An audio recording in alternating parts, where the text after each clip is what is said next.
돈을 버는 다양한 방법, 재테크 기사와 돈 되는 정보로 투자의 기준을 제시해주는 머니쇼 시작합니다. 간밤 뉴욕 증시 3대 지수 보합권의 선두로 마감했는데 민간 고용지표, 서비스업 PMI가 나왔는데 경기도나 조짐으로 좀 해석되는 모습이었죠. 네, 그렇습니다. 양 지표 다 좋지 않았습니다. 네. 미국 노동부가 발표했던 4월 구인 이직 보고서에서는 고용이 양호한 정도라는 평이 있었지만 하루 차이로 또 발표된 5월 ADP 민간 고용은 3만 7천 명 증가에 그쳤습니다. 2년 만에 가장 적은 수치였고요. 또 5월 ISM 서비스 PMI도 49.9로 50을 살짝 하회하면서 또 1년 만에 다시 위축 국면으로 접어들었습니다. 내일 공개될 5월 고용 보고서에 대한 경계감이 이렇게 커진 그런 상황이고요. 경기 둔화 우려가 또 어느 정도 생겨나면서 그만큼 또 이제 금리 인하에 대한 확률도 조금은 높아졌습니다. 미국채 수익률은 하락했는데요. 10년물은 4.3%대로 내려앉고 2년물도 3.8%대 기록 중입니다. 네, 어제 국내 증시 코스피 코스닥 양시장 모두 많이 올랐습니다. 외국인과 기관, 특히 외국인 현선물에서 대규모 순매수를 나타냈고요. 이 가운데 개인 투자자는 또 차익 실현에 나서는 모습이었는데 코스피가 2% 넘게 상승하면서 2,770선까지 회복이 됐고요. 코스닥도 750선 회복이 됐습니다. 이제 새 정부가 본격적으로 출범하면서 증시 부양, 또 상법 개정 기대감이 커지면서 증권, 은행, 그리고 금융주들과 지주사들 주가가 강세를 나타냈고요. 그러다 보니까 취임 후 100일간 시장이 강세를 나타내는 이른바 허니문 랠리에 대한 기대감까지도 커지고 있습니다. 자, 이제 이번 주 마지막 거래일을 앞두고 있는데 국내 증시 어떤 모습을 나타내는지 증시타임에서 확인해 보겠습니다. AI 시대가 열리고 챗 GPT 등 생성형 AI도 많이 사용하실 텐데요. 그러면서 중요하게 부각되는 게 바로 HBM입니다. 오늘 하우머니에서는 AI 패권 경쟁의 핵심이 된 HBM에 대해서 알아보겠습니다. 지금 보시고 계신 머니쇼는 SBS 비즈앱과 유튜브에서 실시간 시청이 가능합니다. 더 많은 국내 주식 정보 받아보실 분들은 카카오톡 채널 머니랩 추가하시기 바랍니다. 그럼 먼저 빠르게 돌아가는 글로벌 증시 상황부터 정리해 볼까요? 최주연 아나운서 소식 전해주시죠. 간밤 시장에는 스태그플레이션에 대한 우려와 금리 인하 기대감이 공존했습니다. 장 초반에는 약한 경제 지표의 금리 인하가 빠르게 단행될 것이라는 기대감에 시장은 상승세를 보였는데요. 장중 스태그플레이션에 대한 우려감이 부각되면서 연준이 금리를 내리기 어려울 수 있다는 전망도 다시 나오면서 결국에는 상승세를 지키지 못했습니다. 그런 만큼 내일 밤에 나올 고용 보고서가 더욱 중요해졌는데 이번 발표치에 따라 단기적으로 시장 방향성이 정해질 것으로 보입니다. 그럼 오늘 시장 마감 상황부터 보면 다우지수는 0.22% 떨어졌고요. 간밤 국채금리가 큰 폭으로 떨어지면서 기술주들이 상승세를 보이자 S&P 500과 나스닥은 0.01%, 0.32% 올랐습니다. 시총 상위 종목은 대부분 상승 마감했습니다. 엔비디아는 오늘도 0.5% 오르면서 시총 1위 자리 굳히기에 나섰고요. 아마존은 100억 달러를 투자해서 새로운 데이터 센터를 설립한다고 밝히자 오늘 0.74% 뛰었습니다. 다만 애플만 투자은행 리드엠이 AI 경쟁력의 한계를 이유로 애플의 투자 의견을 기존 매수에서 보유로 하향 조정하고 목표 주가도 아예 철회하자 오늘 0.22% 내렸습니다. 시총 6위부터도 보면 메타의 상승폭이 눈에 띄는데요. 메타는 AI 개발을 가속화하기 위해서 미국 원자력 발전 기업인 컨스텔레이션 에너지로부터 전력을 장기 구매하기로 합의했다는 소식이 나온 가운데 간밤 JP모건에서 메타를 톱픽으로 꼽으면서 3% 넘게 뛰었습니다. 반면에 테슬라는 급락했는데요. 일단 머스크 CEO가 트럼프 행정부의 감세안에 대해서 계속해서 비판을 내놓으며 갈등을 노골화하자 더 이상 트럼프 대통령이 머스크와 테슬라에 대한 우근이 아닐 것이라는 전망에 투자 심리가 크게 위축됐습니다. 또 이외에도 테슬라의 최대 시장인 중국 시장에서 판매가 급감하고 유럽 시장에서도 판매량이 둔화했다는 소식도 테슬라 주가를 끌어내렸습니다. 그러면 오늘 나온 데이터를 정리해보면 우선 지난달 민간 고용 증가세는 급격히 둔화된 것으로 나왔습니다. ADP에 따르면 5월 민간 부문 신규 일자리 고용은 3만 7천 건 늘어나면서 2년 만에 최저치를 기록했고요. 이번에도 시장 예상치를 큰 폭으로 밑돌았습니다. 특히 부문별로 보면 서비스업에서 일자리가 큰 폭으로 감소한 것으로 나왔는데요.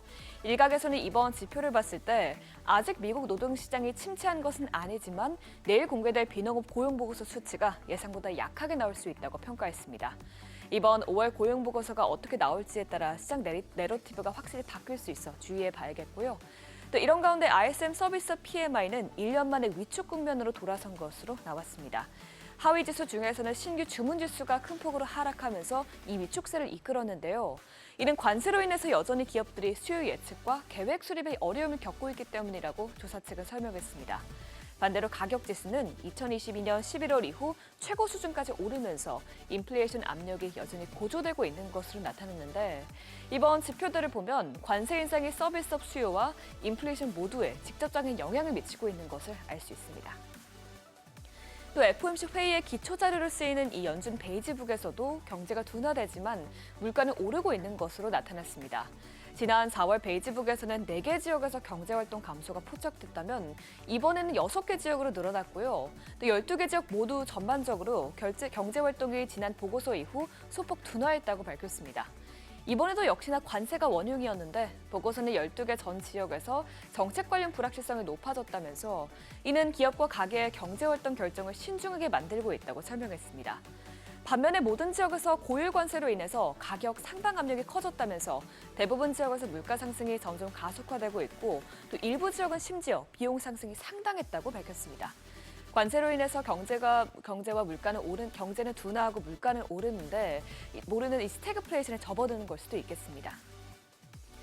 오늘 고용지표부터 서비스업 지표까지 미국 경제가 둔화세를 보이고 있다는 신호들이 나오자 국채금리는 일제히 하락했습니다. 2년물 금리는 0.08%포인트 내렸고요. 10년물 금리와 30년물 금리는 모두 0.1%포인트 급락했습니다. 달러는 부진한 고용지표가 나온 후 99선을 깨고 내려갔습니다. 또 현재 아직 재정 적자에 대한 우려와 미중 간 긴장감도 남아있는 상황이기 때문에 달러에 대한 신뢰도가 좀처럼 살아나지 못하고 있는 점도 이 달러 상방을 제한하고 있습니다. 약한 달러와 불안정한 미국 경제에 금은 상승세를 보였습니다. 금 선물은 0.59% 오르면서 장중 온수당 3,400달러를 오랜만에 넘기기도 했습니다. 또 유가는 경기가 둔화할 경우 원유 수요가 줄어들 것이라는 전망에 어제 상승폭을 대부분 반납했습니다. WTI와 브렌트유는 모두 1%가량 하락 마감했습니다. 굿모닝 마켓이었습니다.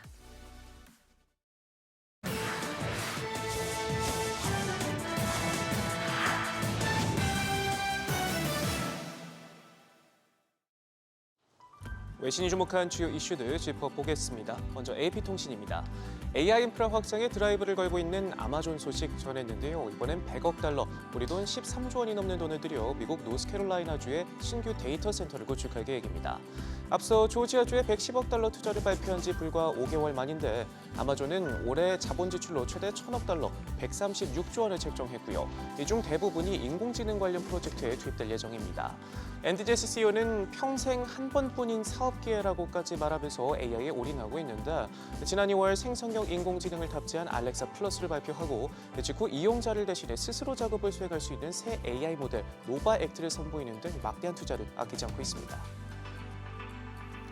트럼프 관세로 글로벌 스마트폰 시장에 찬바람이 불 것이란 로이터 통신 기사도 살펴보죠. 카운터포인트 리서치는 올해 전 세계 스마트폰 출하량 성장률 전망치를 기존 4.2%에서 1.9%로 대폭 낮췄는데요.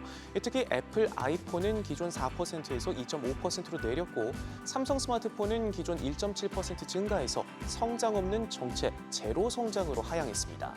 양사가 미국 시장에 대한 노출도가 큰 만큼 관세 영향에서 자유로울 수 없고 또 북미와 유럽, 아시아 일부 지역에서도 수요가 약화한 점이 반영됐다 부연했는데요.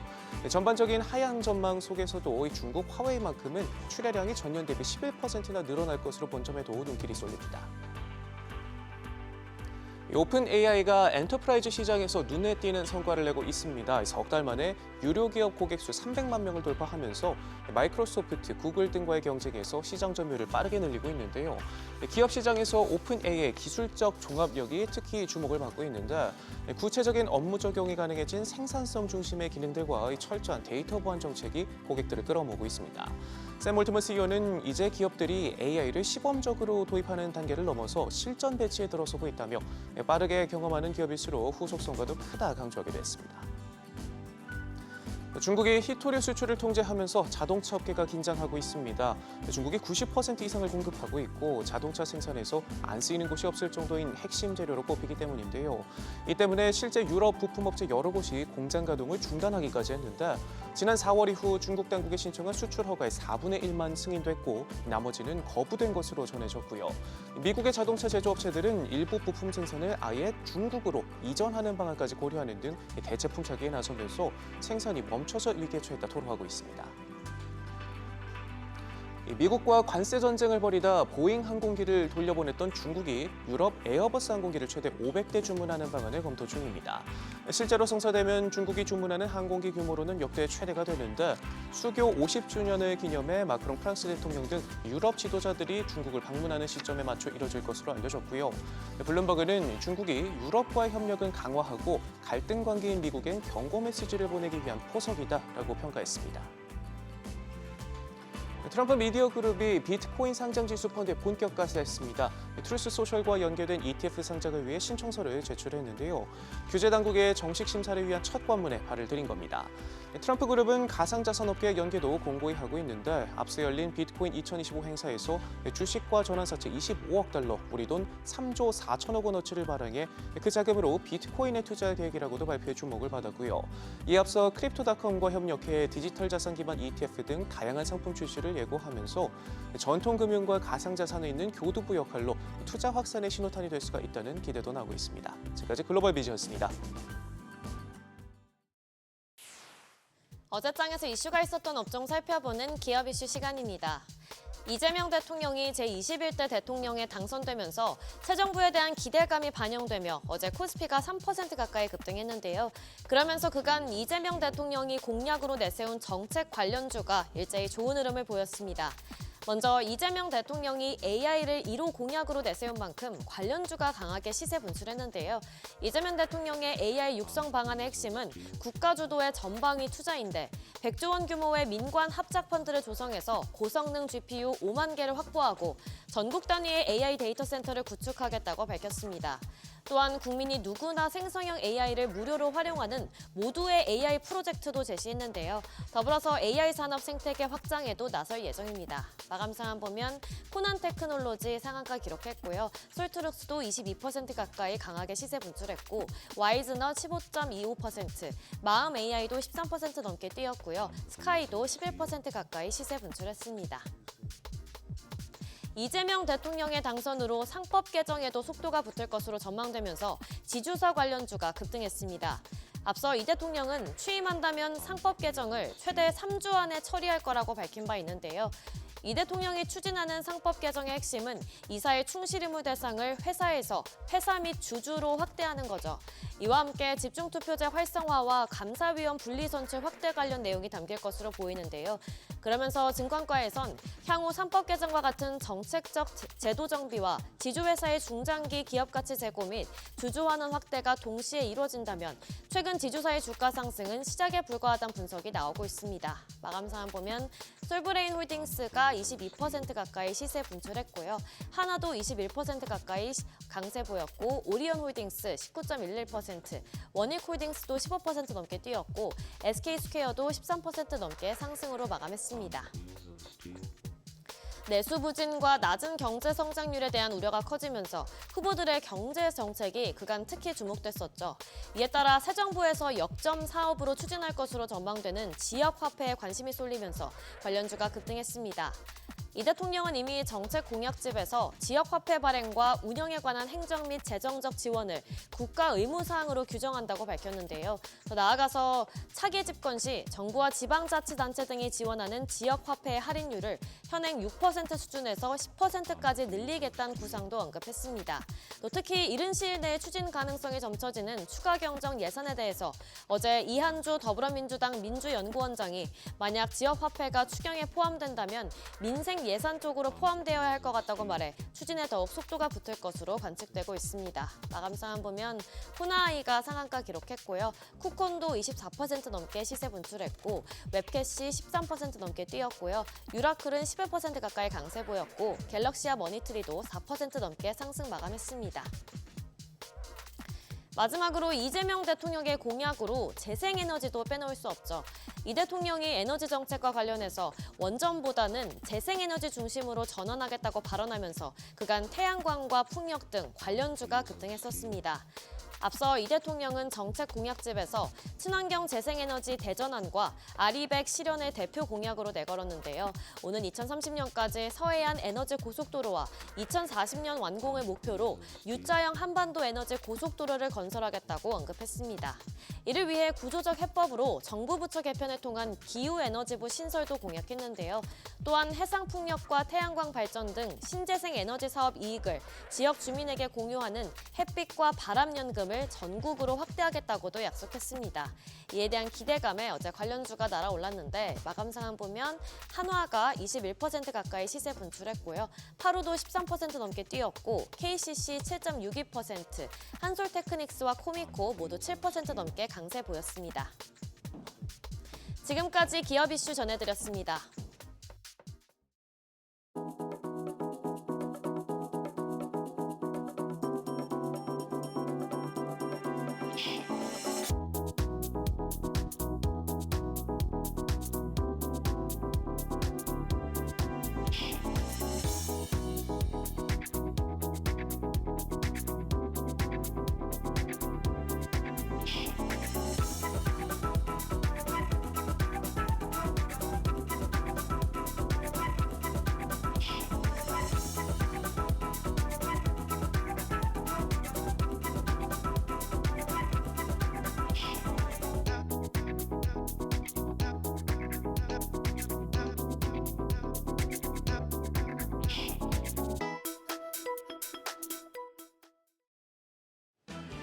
새 정부 취임 첫날 국내 증시는 급등세를 나타냈습니다. 오늘 제가 꼽은 키워드 3,000피 가나요입니다.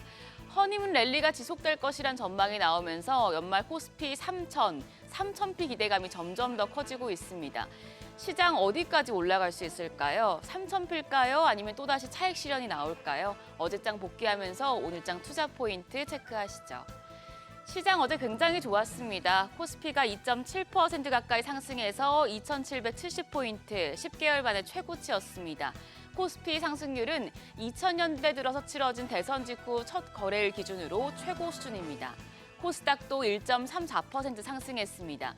코스피 5천 시대를 열겠다고 공언한 이재명 대통령이 자본시장 선진화에 힘을 쏟을 것이란 전망이 나오면서 투심이 개선됐습니다. 메이저 수급 주체의 쌍끌이 매수세가 나타났는데 특히 외국인이 강하게 순매수했습니다. 유가증권 시장에서 1조 원 넘는 매수 우위를 기록하며 지수를 끌어올렸습니다. 기관도 2천억 원 넘는 사자 포지션 취했습니다. 개인들은 1조 2천억 원 팔아냈습니다. 코스닥 시장에서도 외국인은 1,500억 원 가까이 순매수했고 기관 1,753억 원 매수 우위였습니다. 개인만 홀로 3천억 원 넘게 팔아냈습니다. 유가증권 시장 시총 상위단 대체로 상승했습니다. 반도체 투톱이 강했는데 미국에서 불어온 반도체 훈풍 덕분이었습니다. 삼성전자가 1.76%, SK하이닉스가 4.82% 급등했습니다. 그리고 KB금융 이 대통령의 증시 부양 기대에 8% 가까이 급등하면서 시총 5위를 기록했습니다.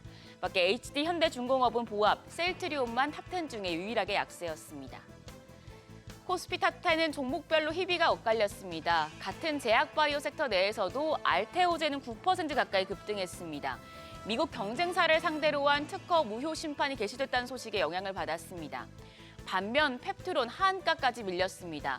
주요 파트너사인 미국 제약사 일라일리 대상 기술 이전에 대한 불확실성이 커진 데 따른 것이었습니다. 한편 2차 전지 대표주와 레인보우 로보틱스는 정부 정책 기대감에 강세 보였습니다. 환율은 내렸습니다. 정유장 마감 시간 3원 60전 떨어진 1,369원 50전에 거래를 마쳤습니다. 정치 공백이 해소되면서 외국인 자금이 유입되며 원화가 강세를 보였는데요. 이후 야간 거래에서 환율은 낙폭을 확대했습니다. 달러 인덱스가 떨어진 영향이었습니다. 미국 민간 고용이 예상치를 크게 밑돌며 증가세가 꺾인 데다 미국의 서비스업 업황 또한 예상보다 악화하면서 연준이 금리 인하 재개 시점을 앞당길 수 있다는 전망에 힘을 받았는데요. 역외 환율은 1,362원 10전입니다. 오늘 외환시장 약세로 출발할 가능성이 높겠습니다. 오늘 투자에 참고할 만한 뉴스들 정리했습니다. 우선 원전 산업계에 아주 좋은 소식이 보도됐습니다. 25조에서 26조 원 규모의 체코 원전 수출 계약이 최종 서명되면서 2009년 아랍에미리트 바라카 원전 이후에 16년 만에 원전 수출이 성사됐습니다. 국내 원전 그리고 소형 모듈 원자로 SMR 섹터에는 호재가 될 수 있겠습니다. 그리고 히토류 관련해서는 중국이 히토류 수출을 통제하면서 유럽 자동차 부품업체 여러 곳이 공장 가동을 중단한다는 소식이 보도됐습니다. 중국이 히토류 공급을 중단하면서 글로벌 완성차 업계에 비상이 걸렸는데요. 국내 히토류 관련주들은 반사이익을 좀 길게 누릴 수 있겠습니다. 그리고 증권가에서는 자동차 섹터에 대해서 비중 확대 의견 제시하는 리포트들이 나왔습니다. 미래에셋증권은 관세로 인해서 자동차 섹터 변동성이 큰 구간이지만 미국의 대기 수요가 여전히 남아있다는 점에 주목했습니다. 다올투자증권은 현대차의 미국 신차 재고가 급감하는 사이클에서 미국 소비자 보호 프로그램 종료에 따른 일부 모델 가격 인상이 오히려 전반적인 현대차 차종의 가격 인상으로 이어질 것이라고 전망했습니다.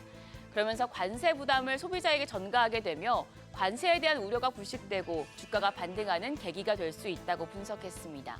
원전과 히토류, 자동차 관련한 뉴스들 투자에 참고하시죠. 일정입니다. 내일 국내 증시 현충일로 쉬어갑니다. 그래서 이번 주는 오늘이 마지막 거래일인데요. 오늘 일본 국채 30년물 입찰이 예정이 돼 있고요. 22 기준금리 결정 등이 이루어집니다. 닌텐도 스위치2가 출시되는데 관련주에 영향을 줄 수 있겠습니다. 그리고 내일 브로드컴 실적이 발표되는데요. 국내 메모리 반도체 기업들이 이 브로드컴 실적을 유의미하게 반영하므로 쉬어가는 금요일에도 이 부분들 체크하셔야겠습니다. 한편 어제 시간의 거래에서는 코로나19 관련주가 강했습니다. 대만에서 단오절 연휴 이후에 코로나19로 인한 응급 환자가 9% 증가한 것으로 나타나자 코로나19 관련주 계속해서 주목받고 있습니다. 관련주들 상승세 오늘까지도 이어갈지 지켜보시죠. 그럼 넥스트레이드 프리마켓 상황 확인하겠습니다. 간밤 뉴욕 증시 미국 경기 둔화 신호에 움찔하면서 혼조세를 보였는데 국내 증시가 이 부분을 얼마나 반영할까요? 일단 프리마켓 유가증권 시장 빅5 종목을 보면 반도체 투톱은 상승합니다. 삼성전자 상승폭은 작지만 보합으로 전환이 됐습니다. 57,800원이고요. SK하이닉스는 1.15% 강세로 거래가 22만 원입니다. 삼성바이오로직스 약세, LG에너지솔루션 보합이고 KB금융이 상승세 이어갑니다. 0.74% 오름세로 현재 거래가 108,700원으로 집계되고 있습니다. 이어서 코스닥 빅5 종목입니다. 알테오제는 조정받고 있습니다. 0.92% 내림세로 377,500원. 반면 에코프로비엠이 0.2% 오름세로 91,900원이고요. HLB가 0.78%, 0.58% 상승하며 51,700원. 에코프로도 상승합니다. 0.57% 강세로 거래가 43,950원으로 집계되고 있습니다. 한편 레인보우 로보틱스는 낙폭 기록하고 있는데요. 0.52% 내림세로 현재 거래가 284,500원으로 집계됩니다. 여기까지 프리마켓 점검했습니다. 오늘까지 허니문 랠리 계속해서 이어질까요? 정책과 정치 관련주들 변동성이 커지고 있는데요. 일부 종목들은 차익 실현이 강하게 나오고 있는 만큼 모멘텀이 있는 업종과 종목으로의 선별, 그 어느 때보다 중요하겠습니다. 지금까지 어제장 오늘장이었습니다.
현재 시각 8시 25분 향해 갑니다. 지금 보시고 계신 머니쇼는 SBS BG앱과 유튜브에서 실시간 시청이 가능합니다. 특히 SBS BG앱 다운로드 받으셔서 시청하시면 다양한 정보 확인해 보실 수 있고요.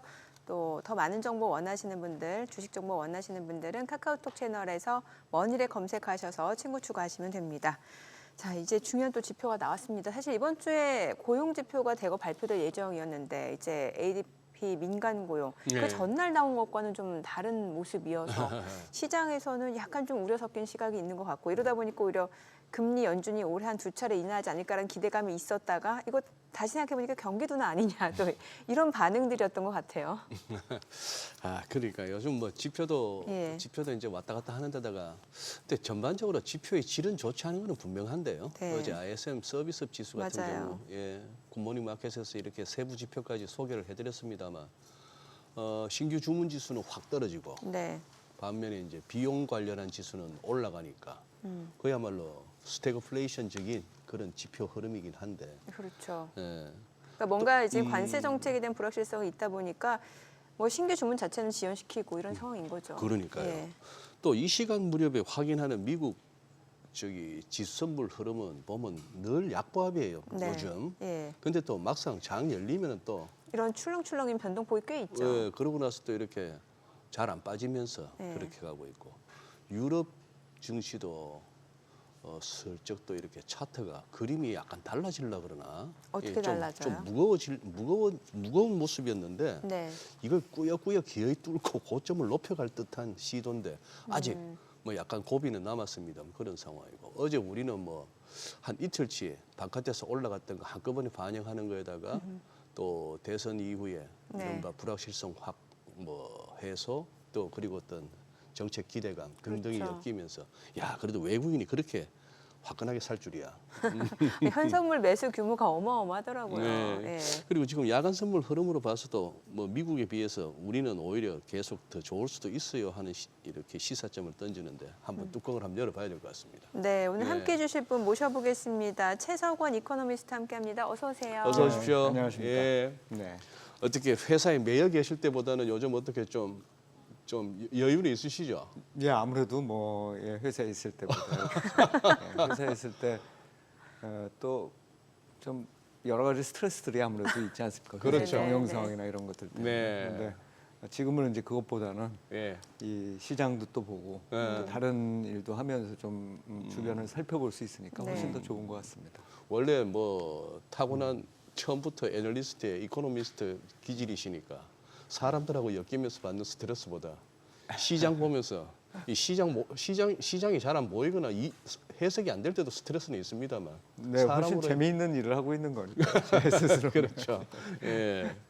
지금 저 뭐 관세 얘기한 지 오래됐습니다. 네. 어제 뭐 베이지북도 그렇고 네. 뭐 ISM 서비스 지수 관련한 그 설문에도 그렇고 다들 이제 관세 때문에요. 관세 네, 때문에요 네, 이러는데 지금 이렇게 글로벌 증시 상황을 한번 정리를 한번 해주신다면 어떻게 이해하고 계십니까? 네, 뭐 어쨌든 이 증시를 보려면 네. 우리가 큰 흐름의 경제 지표부터 좀 봐야 될 텐데 네. 사실 OECD 경기 선행 지수 같은 경우를 보면은 아주 조금씩이지만 회복이 되고 있는 모습들이 나타나거든요. 아, 그래요? 그러니까 이제 결국은 뭐 우리나라도 마찬가지입니다. 사실은 1분기 때 굉장히 안 좋았었잖아요. 예. 그래서 이게 정말 계속적으로 이어질 것이냐에 대한 고민들이 많았고 어. 사실상 그때는 굉장히 이게 길어질 수도 있겠다 생각을 했는데 실제로 우리 경기 순행지수 그러니까 선행지수뿐만 아니라 동행지수도 지금 좀 올라가고 있는 모습이 좀 지속되고 있어서 기본적으로는 이게 좀 바닥을 형성한 게 아니냐. 그런데 이제 가장 문제는 뭐냐면 지금 말씀하셨던 관세 문제하고 예. 그게 결국은 미래에 어떤 영향을 미칠 거냐에 대한 부분이잖아요. 예. 네, 지금까지는 뭐 그렇게 바닥을 치고 자율적인 어떤 반등이 좀 있을 수도 있어 이렇게 볼 수 있지만 관세가 딱 이렇게 부과가 되고 실질적으로 이게 글로벌 경제에 타격을 주기 시작하면 어떤 영향을 미칠 거냐. 그다음 또 하나는 다른 나라들은 좀 그런데 예. 미국은 별로 안 좋은 거예요. 미국은. 그러니까 미국은 지금 말씀하셨지만 경제 지표가 막 화랑이었다가 1분기 성장률도 안 좋았지만 2분기 그거보다 좋아진다고 해도 작년, 재작년 나타냈던 성장에 비해서는 못해진다고 이제 생각들을 하는 거죠. 실제로도 고용 지표가 이제 대표적일 텐데 어저께 나왔던 ADP 고용 지표가 뭐 당연히 뭐 생각보다 굉장히 낮게 나타났다. 예. 그게 일단 그 중요한 포인트긴 한데 물론 그것만으로 연준이 뭐 의사결정 내리고 그러진 않을 거예요. 그것도 이제 변동성이 좀 있는 지표인데다가 게다가 임금 상승률은 계속 높은 식으로 나왔었거든요. 예. 그런데 ISM 서비스업 지수를 보면은 그건 조금 문제가 있습니다. 그게 50 이하로 내려갔잖아요. 예. 그건 이제 결국은 미국 경제를 이끄는 게 뭐냐? 미국의 경제를 산업별로 나눠보면 뭐냐? 결국 서비스업이 제조업을 훨씬 압도하고 있는 상황인데 서비스업 쪽에서 드디어 이제 경기 둔화에 대한 우려가 나타나기 시작했다 이렇게 보는 거죠. 그리고 애석하게도 그 안에 있는 가격 지표들을 보면 말씀하신 대로 관세를 이유로 해가지고 관세가 이미 부과됐잖아요. 예. 네. 부과된 부분을 어떻게 하고 계세요? 그랬더니 상당히 많은 기업들이 전가시키고 있어요. 이거거든요. 아, 상품 가격에다가 상품 아니면 가격에다가. 서비스 가격에다가. 예. 그러니까 결국은 올라간 가격들을 전가시킨다면 그거는 어떻게 나타날 수밖에 없냐면 수요에 악영향을 미치겠죠. 그러다 보니까 글로벌 증시 상황을 보면 미국 증시는 확실히 좀 이전 한 2년에 비해서 상당히 불리해진 상황에 놓여 있는 것만은 사실인 것 같고 그 다음에 반면에 다른 쪽 증시에 대해서는 그동안의 밸류에이션도 상대적으로 쌌던 데다가 이 과정에서 또 환율이 변할 수 있는 이 시각들도 있기 때문에 글로벌 기관들이 한 5월 정도부터 시작해서는 포트폴리오 조정을 조금씩 더 해나가는 그런 모습으로 보여집니다. 그래서 아마도 이제 올해 지금 나타나고 있는 게 계속 이럴지는 모르겠으나 좀 작년 재작년과 다른 차별화가 미국 중심으로 막 흘러 들어갔던 돈이 밖으로 빠져나가면서 이렇게 분산되고 있는 이런 모습들이 좀 나타나고 있는 거 아닌가 이렇게 생각이 듭니다. 네. 그래서 이제 최근에 보면은 달러 인덱스 자체가 100을 하회한 지 꽤 됐고 간밤에도 좀 떨어졌는데 이러다 보니까 또 달러 대비 다른 통화국들의 그 가치 자체는 또 상대적으로 좀 높아져 있는 상황이고 네네. 이거에 대해서 이제 미국에서 자금이 좀 빠져나가는 거라는 해석이 나오고 있고 네네. 특히나 이제 뭐 엔캐리 트레이드 청산 얘기도 다시 지금 나오고 있는 상황이고 이런 상황에서 경기 둔화를 나타내는 지표가 나오니까 또 금리 인하까지 가능성이 높아지고 있잖아요. 여러모로 좀 쉽지 않은 것 같거든요. 네, 그래서 결국은 이제 그 달러와 약세 자체가 예. 결국은 여러 가지를 이렇게 지금 포함하는 개념이잖아요. 네네. 네. 예를 들어서 경제적인 것만 보더라도 사실은 제가 말씀드렸던 대로 이 전반적인 어떤 경기의 흐름이 미국이 확 독주를 하고 다른 지역들이 조금 그거에 비해서는 굉장히 저조한 모습을 보이다가 다른 데들이 뭐 회복한다고 해서 대단히 회복하는 게 아니에요. 네. 그냥 예. 아주 굉장히 밋밋하게 회복하고 있습니다만 미국의 모멘텀이 떨어지고 있다는 것. 그것으로서 달러와 약세가 일단 압력을 받고 있는 것 같고 그다음 이번 그 관세 전쟁 상황에서 저도 항상 그 부분이 좀 문제인데 과거에 보면은 미국이 이런 상황이 될 때마다 달러와 약세 정책을 취하잖아요. 예. 그러니까 달러와 약세 정책이라기보다는 좀 더 그 과격하게 얘기하면 상대방 국가에 대해서 통화를 강세로 전환시켜라라고 주장을 하는 거거든요. 네네. 근데 그런 주장이 나올 수 있는 환경, 경제가 어려워지면 어려워질수록 그런 환경이 될 수 있는 어떤 이 가능성도 이 투자자들은 또 생각을 하시는 것 같고. 그다음 또 하나 문제는 미국의 경제 문제와 그다음에 이 관세 협정상에 있어서의 어떤 환율과 관련된 의지죠. 의지에 관한 문제에다가 그 감세 정책과 관련한 감세안, 그다음에 예. 재정 적자와 관련된 예. 굉장히 많은 논란들이 지금 불거지고 그렇죠. 있습니다. 예. 어제 같은 경우에 이제 금리가 굉장히 많이 빠졌는데 예. 네. 금리가 빠진 이유 중에 뭐 여러 가지가 있겠습니다만 경제 지표가 나쁜 게 일단 첫 번째고 첫 번째. 또 하나는 트럼프 대통령이 이 하원 의장하고 어찌 보면은 그동안에 계속 이렇게 부딪히기만 하잖아요, 사실. 예, 그 엘리자베스 워런인가 그렇죠, 이름이. 예. 어디 상원 쪽에. 상원인가요? 네, 네. 상원이 워런은. 예. 예, 죄송합니다. 음. 자꾸 이 정보가 요즘 하도 많이 들어오니까. 그렇죠. 정보가 많죠, 요즘에. 그런데 그 엘리자베스 워런하고 이 부채 협상 관련해서 예. 그 부채 협상이라는 게 부채 한도죠. 부채 한도와 한도. 관련해서 부채 한도를 없애자 이거를 누가요? 트럼프 쪽은. 트럼프 쪽은 없애자는 얘기고 워런 같은 경우도 목적은 다르지만 네. 이거를 없앤다는데 어느 정도 동조하는 듯한 느낌이거든요. 그래요? 네, 그러다 보니 결국은 그러면 시장에서 걱정했던 것 중에 하나가 부채 협상 과정 중에서 그러니까 부채 한도 네. 논란 중에서 나오는 얘기가 이게 신용도와 관련돼서 부채 한도를 없앤다고 뭐 신용도가 올라가고 이런 건 아닙니다만 그럼에도 불구하고 뭔가 중간에 노이즈가 발생할 가능성들은 좀 줄어드는 거죠. 예. 예. 그러니까 물론 뭐 그렇게 됐을 때 2040년인가요? 그때쯤 되면 미국의 이 재정 적자가 정부 부채 비율이죠. 정부 부채 비율이 거의 일본에 근접할 거다 이렇게 주장하는 데들도 있습니다만 그렇게까지는 뭐 가지 않게 뭔가 통제되는 수단이 마련되겠죠. 하지만 그 전에도 어쨌든 미국이 필요할 때 돈을 풀어서 할 수 있다는 것들 그리고 그것 때문에 적어도 노이즈가 발생해서 갑자기 뭐 국채를 못 받을 그러니까 환불 예. 상환을 못 받을 수도 있는 이런 예. 위험은 좀 줄었던 거 아니냐라는 예. 시각들도 좀 돼 있는 것 같아요. 그래서 달러와 관련해서 보면은 뭐 어저께 이제 뭐 금리 그 하락할 때 그런 영향들을 뭐 몇 가지 요인들이 줬지만 기본적으로는 다 이게 외국인 투자자들 입장으로 보면은 좀 답답한 일이죠. 달러에 대해서 바라보고 있을 때. 외국인이라 하시면 이제 미국에 들어가는 외국인. 맞습니다. 예. 그러니까 이제 우리나라에 들어오는 외국인 말고 미국을 입장으로 봤을 때 예, 외국인들이 봤을 때는 그럼 뭐 외국인들뿐만 아니라 내부에 있는 사람들도 마찬가지일 거예요. 그러니까 자산이 굉장히 많이 달러와에 집중돼 있잖아요. 네. 그런데 지금 상황에서 경제적인 상황, 그다음 미국이 정책적으로 지향해야 될 방향, 또 안에서 감세나 또는 재정 적자와 관련돼서 논의되는 상황 이런 것들을 바라보면 아 이거는 지금은 달러화를 이렇게 많이 갖고 있는 게 내가 맞아?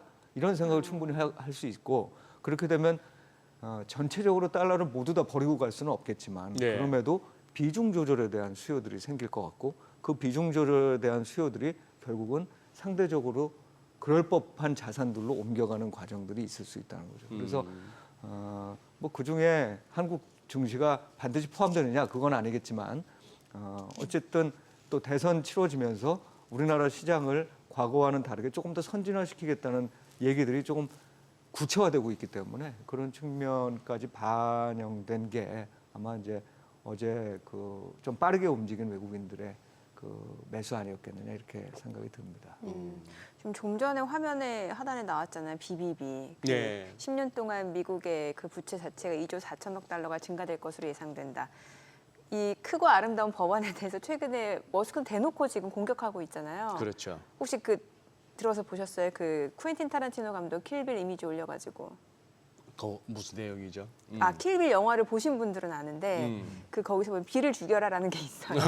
그 포스터 보셨어요 혹시? 네, 저도 예. 보지 못했고 기사로만 그거 예, 나왔다고 예, 봤습니다. 예, 그 그럼 내용을 한번 설명해 줘 보세요. 그러니까 대놓고 이제 그 감세안에 대해서 이미 뭐 굉장히 역겹고 혐오스러운 거라고 표현을 했잖아요. 아주 심한 표현이었죠. 대놓고 감세안을 네, 반대고 네. 그래서 간밤에 테슬라 주가 빠진 거에 대해서도 혹시 그것 때문에 빠진 거 아니냐라는 얘기가 나올 정도인데 결국 이 감세안 자체가 미국의 재정 문제를 좀 부채를 급증시키는 거에 대한 우려가 있는 거고 실제로 그러면 이게 통과되면은 더 시장이 어떻게 반응할지도 저는 좀 궁금하거든요. 네, 이게. 사실은 그 이제 일단은 뭐라고 그래야 될까요? 굉장히 이게 불확실한 상황인 것만은 분명해요. 그러니까 감세안 자체가 통과될 것이냐 그것도 불확실한 네. 부분이 있지만 만약에 통과되면은 미국의 이제 재정 적자가 늘어나는 그리고 채무 비율도 이제 정부 채무 비율도 올라가는 이제 이런 상황이 될 건데 트럼프가 하나 믿고 있는 거가 뭔가요? 결국은 관세를 계속해서 부과를 해서 관세로 향후 이 몇 년이죠? 2030년인가요? 그 정도까지 거의 7조 달러 정도를 벌어들인다는 거잖아요. 네. 그러니까 이 감세는 감세대로 대단히 많은 어떤 부채를 늘리는 방향이지만 내가 관세를 걷어가지고 그거를 이렇게 하겠다는 건데 지금 관세에 대해서도 사실은 법적으로 공방들이 지금 예, 있는 예, 상황인 예. 거잖아요. 그러니까 바로 얼마 전에 이제 나왔던 얘기입니다만 관세 이거 부과하는 것 자체가 법적 근거가 없다는 얘기인 거고 반대로 그래서 사실은 저는 그거에 대해서 말하자면 집행 정지 명령 네. 그러니까를 행정부 쪽에서 요청했잖아요. 예. 그러니까 법원에서 판결이 나고 나면 관세 부과를 그러면 없던 걸로 해야 되는데 그러진 않고 이 법원의 명령이라는 게 일정 기간 동안 완전히 판결을 받을 때까지 중지될 수 있도록끔 지금 요청을 한 거고 그걸 또 받아들였어요. 네. 그러니까 결국은 지금 상호관세 부과는 계속 법적인 효력을 가진 상태로 지금 부과가 돼 있는 상태이고 지금 협상하기 때문에 중단돼 있는 거지. 어쨌든 협상이 끝나고 나면은 그게 다시 돌아갈지 아니면은 낮은 상태로 다시 협상이 될지는 저 아직 아무도 모르는 이런 네. 상황이라는 거죠. 그래서 어찌 보면은 트럼프의 어떤 개인적인 이 특성상 굉장히 변동성이 크고 그러니까 예. 이 흥분하잖아요. 그 예. 타코 얘기 듣고 났더니 본인이 막 갑자기 25%였던 그 철광 알루미늄. 관세를 그냥 막 그 예. 2배로 올려버리는. 아, 근데 실제로 타코 얘기를 들어서일까요? 시장이 그렇게 해석을 하는 거잖아요. 아니 한 나라의 대통령이 본인의 그런 밈 이미지들 나오는 거 오히려 좋아할 수도 있어야 되는 거예요. 물론 좋아할 수도 있죠. 특히 근데 나 그거를 관종끼리 빌미로 있으니까. 삼았을 수도 있죠. 예, 원래 하려고 했는데 그렇죠. 원래 하려고 했는데. 그러니까 이거를 사실 그좀 모두 전후 관계상 갑자기 네. 철강 알루미늄을 갑자기 왜 관세를 2배로 높일 만한 뭐가 없었거든요. 그 네, 타이밍이 좀 맞습니다. 공교롭긴 네. 하죠. 그러니까 예. 이 어찌 보면 이 모든 걸 트럼프 대통령의 전략으로 볼 수도 있고 또 때로는 트럼프 대통령이 갖고 있는 어떤 캐릭터상의 문제가 순간순간 이런 문제를 야기시킬 수도 있고 사실 말씀하신 대로 한 나라의 대통령이고 특히 미국의 대통령이면 전자로 우리가 해석하는 게 맞겠죠. 그런데 분명한 건 그런 모든 기회들을 활용해서 자기의 이 저기를 올리려고 하는 거죠. 그 협상력을 올리려고 하는 거는 분명하고 그게 우리 입장에서 봤을 때는 불확실성으로 느껴지는 게 분명하기 때문에 이제 그런 측면들이 계속 작동을 하고 있는 상황이라 굉장히 어찌 보면은 이렇게 위태위태한 상황들이 지금 미국을 바라보면은 계속 진행은 되고 있는 것 같아요. 네, 네. 저는 뭐 개인적으로 이제 현업에 있을 때 그 2008년 금융위기 이후 네.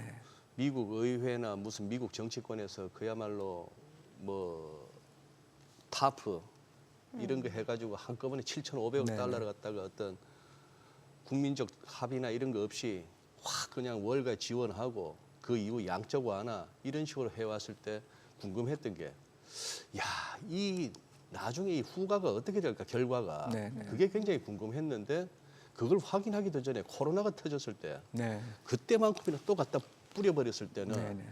이건 진짜 어떻게 될까 싶었고 내 죽기 전에 결과를 볼 수 있을까 싶었거든요. 근데 또 하나 거기다 퀘스천이 또 생겼습니다. 지금 트럼프 대통령이 하고 있는 저런 정책이 글로벌 경제에 어떻게 보면 진짜 큰 어떤 변화를 갖다 가져올 수밖에 없는데 네. 이 귀추가 주목되고 또 하나 이거 황당한 생각인데 아까 부채 한도 없애자고 네. 제 생각에는 아니 없애라고요. 때만 되면 뭐 부채 한도 어쩌고 뭐 셧다운 위기가 맨날 그래놓고 부채 한도 또 결국에는 올릴 거. 그럼 뭐 한도 있으면 뭐합니까? 극적인 네, 타결. 예. 예. 정치하는 사람들이야 동서고금을 막론하고 내 돈 아니라고 그냥 뭐 일단 빚내고 일단 쓰고 보자인데 네. 트럼프도 예외는 아니잖아요. 그렇죠. 민주당이나 공화당이나 네. 뭐 그런 상황인데 그럴 바에야 괜히 그 시끌시끌하게 노이즈 만들지 말고 아예 부채한 대로 없애. 예. 그리고 이거 굉장히 비현실적인 상상입니다만 어느 날 갑자기 SNS에 트럼프 대통령이 힘들었지? 관세 얘기 다 없던 걸로 하자. 이러면 세상이 어떻게 될지도 궁금해요. 네. 네. 참.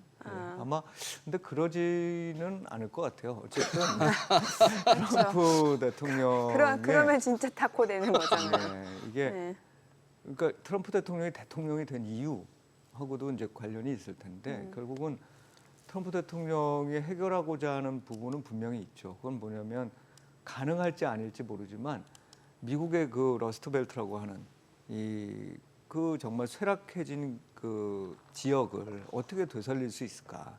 이 지역을 사실은 되살리기에는 이 서비스업 뭐 그런 걸로만 다 할 수 있는 게 아니잖아요. 결국은 공장이 들어서야 되고 그 공장에서 일하는 사람들이 생겨야 그 지역들이 쇠락을 멈추고 다시 이제 개발을 시작할 건데 그러기 위해서 할 수 있는 방법이 결국 남한테 뺏어오는 방법뿐이 없다고 생각하는 사람이란 말이에요. 예. 또 자체적으로 미국 내에서 그게 되기에는 이미 너무 임금 수준이 높고 노동자들의 경쟁력은 높지 않은 이런 상황이라는 겁니다. 그러니까 특히 제조업체 분야에서는 생산성이 높지 않다는 얘기죠, 결국은. 그러니까 그거를 해소하기 위해서 할 수 있는 방법은 결국은 돈과 공장과 기술과 이런 것들을 들고 들어와서 이쪽에서 만들게끔 하는 게 유일한 방법일 수밖에 없다. 근데 그거를 실패하게 되면 트럼프 대통령은 뭐 실패한 거라고 봐야 되고 네. 당연히 지금 물론 뭐 연세가 그렇게 되신 분이 또 얼마나 더 대통령을 하시겠다고 이런 거는 아닐 수도 있습니다만 그럼에도 불구하고 본인이 원하는 게 결국은 대통령으로서 최종적으로 뭐 자기 이름이겠죠. 이름을 남기고 싶다면 본인이 지금 지지해준 사람들이 지지해줬다고 믿고 있는 거죠. 본인이 믿고 있는 그런 방식의 정책을 계속 수행할 수밖에 없다고 보여집니다. 그런데 단지 이 방식이 너무 거친 상황이 되니까 이제 내부에서 여론들도 조금씩은 이제 돌아서는 모습들이 나타나는 것 같아요. 그것도 이제 관세 협상을 조금 더 빨리 끝내야 된다라는 트럼프의 생각들을 좀 이렇게 강화시킬 수 있어서 이게 지금 제가 보기에는 한 여름 요때까지 지금 협상이 진행되고 있는데 협상과 관련해서 굉장히 미적거리는 나라들도 꽤 있거든요. 예. 네. 그리고 우리나라도 지금 이재명 대통령 같은 경우에 그 대선 후보 시절에 하신 말씀을 보면 김문수 후보 같은 경우는 굉장히 빨리 이거를 처리해야 된다. 그러니까 네네. 영국과 일본처럼 이제 빠르게 이거 적극적으로 미국 편에 서서 해야 된다는 이런 생각을 좀 갖고 계셨던 것 같은데 이재명 대통령은 이제 네. 대통령께서는 사실은 그것보다는 조금 더 이제 시간을 두고서 할 생각도 있었거든요. 이게 뭐 비단 우리나라뿐만 아니라 미국 그 전체 세계적인 여론 자체도 트럼프한테 그렇게 유리하지는 않기 때문에 사실은 어쨌든 트럼프가 이런 상황에 몰리게 되면서 각 나라들은 좀 미적거리고 내부적으로는 법적 문제가 대두되고 또 그거 이외에 지금 트럼프가 아니라 머스크도 나가서 막 자기를 욕해 대고 하는 이런 상황들에서 조금 더 강경하게 이 관세 협상을 빨리 끝내려고 하는 얻어낼 거를 빨리 얻어내야 되겠다는 그런 방식의 어떤 액션을 취하지 않을까 하는 생각도 최근 들어서는 요 여름까지는 좀 주의해야 될 포인트 중에 하나가 아닐까 생각하고 있습니다. 그날이 아마 나중에 저는 개인적으로 생각하기에 후세에 가서 회자될 수 있는 날이 그 머스크가 트럼프 대통령 그 오벌 오피스에서 황금 열쇠 받고 네네. 뭐 이렇게 해서 이제 정부에서 떠난다고 하던 얼굴 멍들었던. 여기 이제 눈에 털이 이렇게 멍들어가고 말인 적 자기 아들한테 맞았다고 맞았다고, 예. 5살짜리가 어쩌면 팬다고 그렇게 맞겠습니까? 근데 5살 애들도 힘이 세던데. 네. 차라리 머리에 받쳤다 하면 이해를 해주겠는데 그런데 그 날짜 이후로 갑자기 굉장히 레토릭이 강해지잖아요. 네. 그 전에는 뭐 감세한 몰랐습니까 머스크가. 그래서 아마 그날이 아마 역사적 분기점이 되고 왜 눈탱이가 그래 됐는지 나중에 가면은 또 한번 얘기가 나올 것 같아요. 그런데 이제 뭐 미국은 뭐랄까 이제 관세는 이제 만성적인 질환이 됐다 할까 벌써. 네. 그런 느낌이 드는데 차라리 우리 시장으로 조금 더 집중해 볼 것 같으면은 우리 최수근 이코노미스트께서는 어제 우리 증시의 상승 폭이나 외국인들의 반응은 뭐 충분히 그럴만했다고 보십니까? 사실 좀 깜짝 놀랄 만한 상승이긴 했습니다. 오를 거라고는 생각을 오를 했는데. 거라고는 상상했는데. 네, 그리고 이번에 여론조사 결과도 그렇고 이 대선 결과는 거의 먼저 다 대부분 좀 알고 있었던 상황 아닌가요?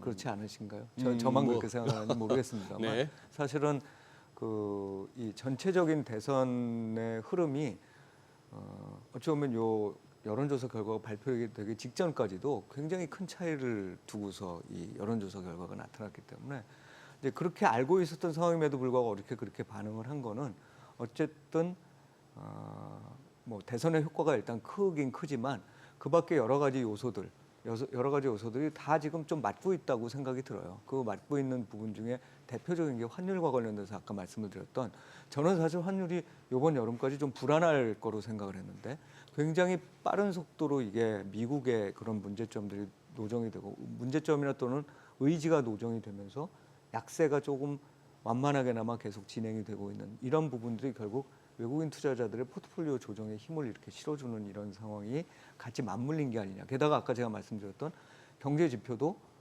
굉장히 안 좋은 거 1분기는 알았는데 2분기부터 나타날 경제 지표라는 게 그래도 1분기보다는 조금씩 나아지는 거 아니냐. 그리고 이 반도체 최근에 좀 네. 좋잖아요. 근데 반도체 수출이 된 걸 보니까 반도체 수출이 엄청나게 좋은 상황이에요. 지금 우리나라. 네, 예, 그렇더라고요. 그리고 반도체 수출 비중이 전체 수출 비중 중에서 물론 자동차 같은 게 줄었기 때문에 그렇긴 하지만 이게 20%를 다시 넘어섰어요. 그러니까 평균적으로 1월부터 5월까지. 그래서 그 5월만 지금 따지면은 24% 정도까지 올라갔거든요. 반도체 수출 비중이. 그러니까 이 다들 걱정했던 것 중에 하나가 삼성전자에 대한 일단 우려가 상당히 네. 컸었고, 그다음에 그것과 파생돼서 있는 많은 것들, 그리고 상징성에 있는 기업이 안 좋다 보니까 우리나라의 전체 기업들이라는 게 결국은 지금 약간 이런 트랩에 빠져 있는 거 아니냐는 우려도 같이 또 섞여 있었다면 그것도 조금 해소되는 과정이고, 경제가 지금 상당히 나쁘긴 합니다만 어쨌든 이 장기적인 재정적 문제를 좀 이렇게 덮어두고 보면 굉장한 정도의 지금 또 이 추경이 예상돼 있죠. 사실 그 이재명 대통령께서는 지금 30조 원 플러스 알파 얘기를 계속 하셨잖아요. 2차 추경에 네네. 대해서. 그러니까 결국은 이게 0.2에서 0.3%포인트 정도는 성장률을 올릴 거라고 생각을 하는 거니까 한국은행이 전망했던 0.8%보다 어쨌든 더 높아지면서 이제 1% 이상으로 가면서 지금 해외의 아이비들도 계속해서 지금 이 우리나라의 추경이 얼마 될 거냐에 대한 부분들을 또 얘기를 하고 있단 말이죠. 그래서 그런 부분들이 다 이렇게 합쳐진 결과로 보면 아, 그럴 수도 있겠다. 게다가 이제 당연히 이런 상황이 되면 쇼커버링도 있었을 거고, 그러니까 이 뭐 그런 요인들이 모두 합쳐진 결과가 어제 아니겠느냐. 그리고 비록 그런 좀 과도한 측면이 조금은 섞여 있을지 모르지만 어쨌든 이거는 지금의 분위기를 일정 기간 동안 어떻게 흘러갈 건지를 좀 알려주는 그런 분위기였다. 어제 그렇게 생각하고 있습니다. 신호탄이었다. 네. 네. 자, 지금 시각 8시 52분 향해 갑니다. 오늘 양시장 호가 상황 체크해 보겠습니다. 먼저 코스피 예상 체결 지수부터 확인해 볼게요. 오늘 0.9% 상승 예상되고요. 2,798포인트로 집계가 됩니다. 코스닥은 강보합 출발 예상되죠. 750선 지금 예상 체결 지수 집계되고 있고요. 시가총액 상위 종목 예상가 보겠습니다. 삼성전자 오늘 1% 상승 예상됩니다. 호가 58,400원이고요. SK하이닉스 2.7% 강세가 예상됩니다. 예상가 22만 4천 원. 삼성바이오로직스 그리고 LG에너지솔루션 강보합권 예상되네요. 그리고 KB금융은 2.9% 강세가 예상됩니다. 어제장에서도 뭐 증권주, 금융주들 또 지주사들까지 흐름이 굉장히 좋았죠. KB금융 호가는 11만 1,100원이고요. 이 가운데 현대차가 소폭 상승 예상됩니다. 지금 호가는 18만 6,500원, 기아가 1% 상승 예상되고요.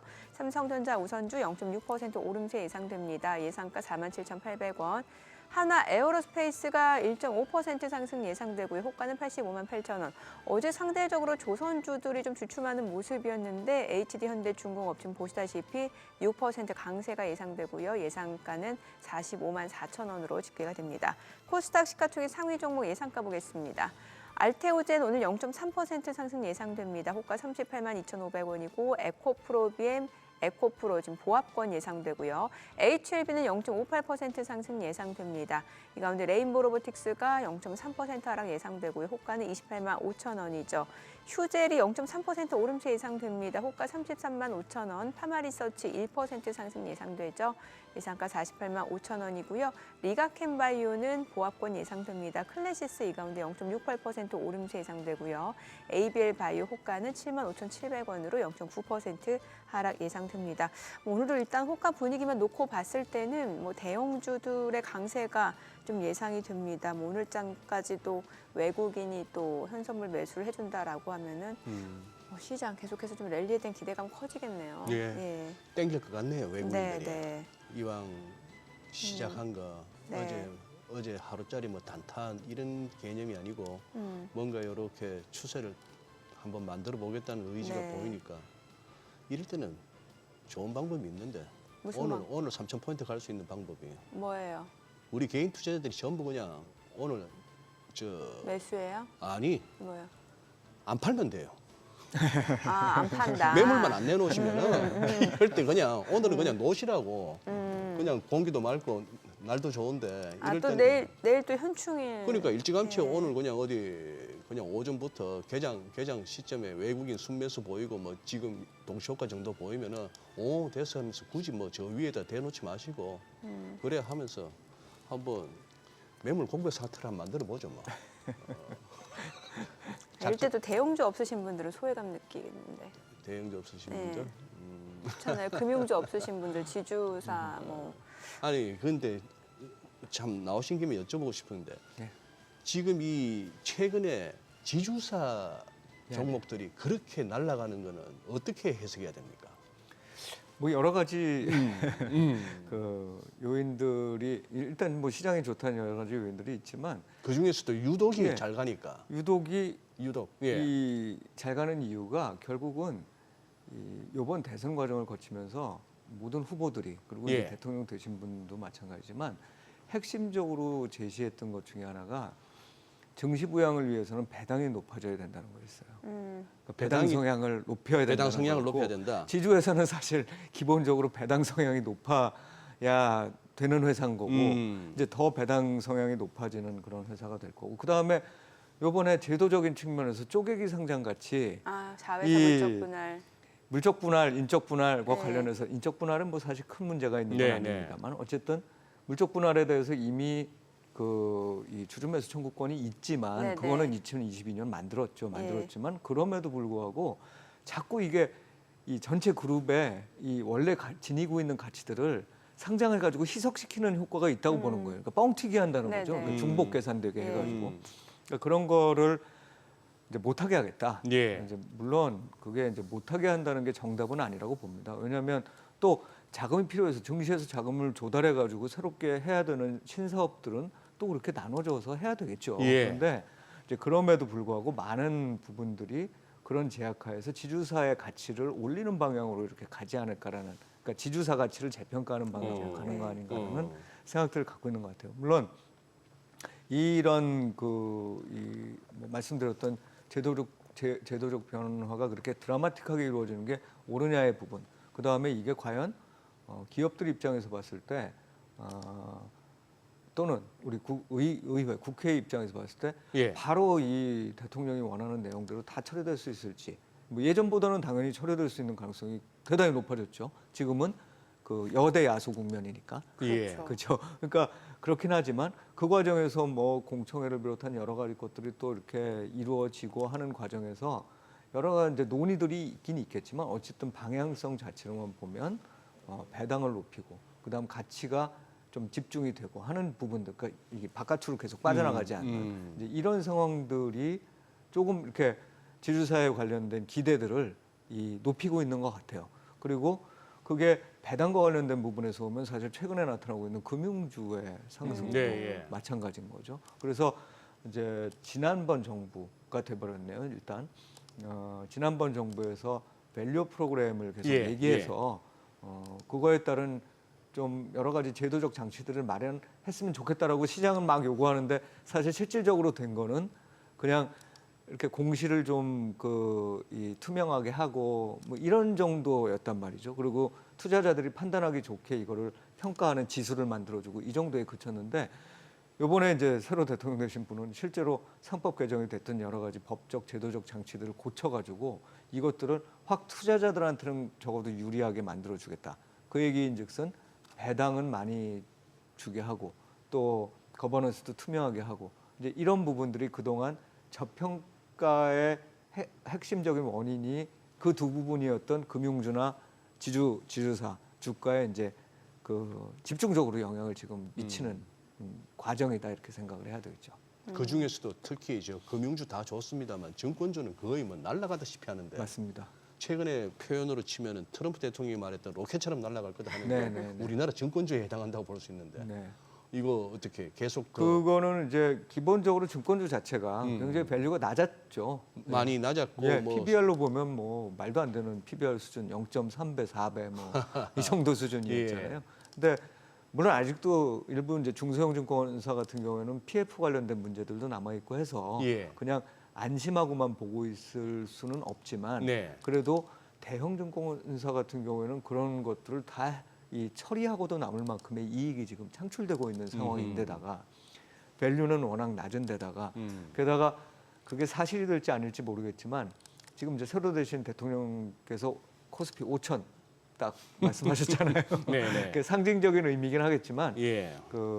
이 새로 이제 된 대통령께서는 사실 그 동안에 상당히 좀 이렇게 집중적으로 어떤 부분에 대해서 목표를 달성하기 위해서는 좀 추진력이 있다라는 평가를 받으시는 분이시기도 하니까 이제 뭐 5천이라는 숫자가 중요하다는 게 아니라 어쨌든 꾸준하게 증시에 대해서 관심을 갖고 이것들이 좀 국내 투자자들한테 어떤 부의 증식 수단으로 사용될 수 있게끔 하겠다는 의지 이런 것들이 확인이 될 수 있을 거다라고 이제 믿는 거죠. 그러다 보면은 당연히 네. 이 증권사 입장으로 보면은 여러 가지 측면에서의 기회가 발생할 수 그 있는 내용 저희 개장하고 조금 더 들어보도록 예, 예, 하겠습니다. 그러시죠. 자, 오늘 국내 증시 개장합니다.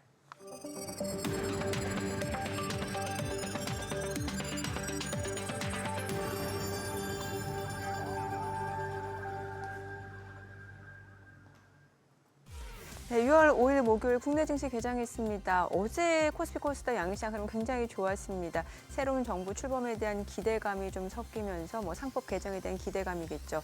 외국인 현선물 순매수에 힘입어서 양시장 많이 올랐고요. 코스피가 2,770, 코스닥 750선까지 회복이 된 가운데 간밤 뉴욕 증시는 이제 보합권 혼조로 마무리가 됐습니다. ADP 인간 고용 2년 만에 최저를 나타내면서 이제 고용 시장 둔화 조짐으로 좀 해석이 되는 것 같고 여기다가 ISM 서비스 PMI도 49.9. 사실 49.9나 50이나 그렇게 큰 차이는 없습니다만 시장에서는 일단은 경기 둔화로 해석이 됐습니다. 이 가운데 오늘 국내 증시는 이제 뉴욕 증시와 약간 좀 디커플링 되는 양상인 것 같아요. 아무래도 이제 어느 정도 정치적 이벤트에 대한 불확실성이 좀 거쳤다라는 측면이 반영이 되는 것 같은데 양시장 코스피 2,789, 0.68% 상승 출발이고요. 코스닥도 강보합권으로 751포인트입니다. 시가총액 상위 종목 시초가 보겠습니다. 오늘 삼성전자가 0.1%, 0.3% 올라갑니다. 58,000원, 그리고 SK하이닉스가 2.3% 올라갑니다. 222,250원, 그리고 삼성바이오로직스가 보합권이고요. LG에너지솔루션은 오늘 1% 떨어집니다. 285,500원, KB금융 1% 떨어지네요. 106,800원. 그리고 현대차는 올라갑니다. 0.4% 상승으로 187,200원. 그리고 하나 에어로스페이스 소폭 올라갑니다. 847,000원이고요. HD 현대중공업 호가 분위기 좋았는데 오늘 개장 이후 지금 시초가도 흐름 좋습니다. 6% 강세를 나타내면서 하나 에어로스페이스 시총을 한 단계 앞질렀습니다. 지금 6위로 올라섰네요. 454,500원. 그리고 지금 삼성전자 우선주 47,800원이고 셀트리온 0.3% 올라갑니다. 161,100원 선 움직임 이어집니다. 코스닥 시가총액 상위 종목 시초가 보겠습니다. 알테오젠 오늘 좀 차익 실현 물량들이 나오네요. 이거를 연속 좀 많이 올랐었거든요. 오늘 좀 0.9% 하락 흐름 보여주고 있는 상황입니다. 378,500원, 377,500원 흐름 이어지고 있고요. 에코프로비엠도 좀 떨어집니다. 91,000원이고 HLB는 0.58% 상승합니다. 51,700원. 에코프로가 1% 하락하네요. 43,250원. 레인보우 로보틱스가 2% 하락합니다. 28만 원이고요. 휴젤 약보합권으로 지금 현재 334,000원. 파마리서치가 올라갑니다. 484,500원. 리가캠바이오 그리고 클래시스가 오름세입니다. 삼천당작 오늘 많이 올라갑니다. 지금 9% 넘게 상승합니다. 159,400원에 거래되고 있는 상황이고요. 6거래일 만에 강세 흐름 이어집니다. 자, 오늘 시장에서 특징을 보여주고 있는 섹터 종목들 좀 체크를 해보도록 하겠습니다. 오늘 장에서는 지금 보게 되면 원전주 흐름이 좋아요. 지금 두산 에너빌리티 어제 장에서도 좀 많이 올랐었거든요. 오늘도 지금 4.3% 강세 흐름 이어집니다. 44,550원에 거래되고 있는 모습이고요.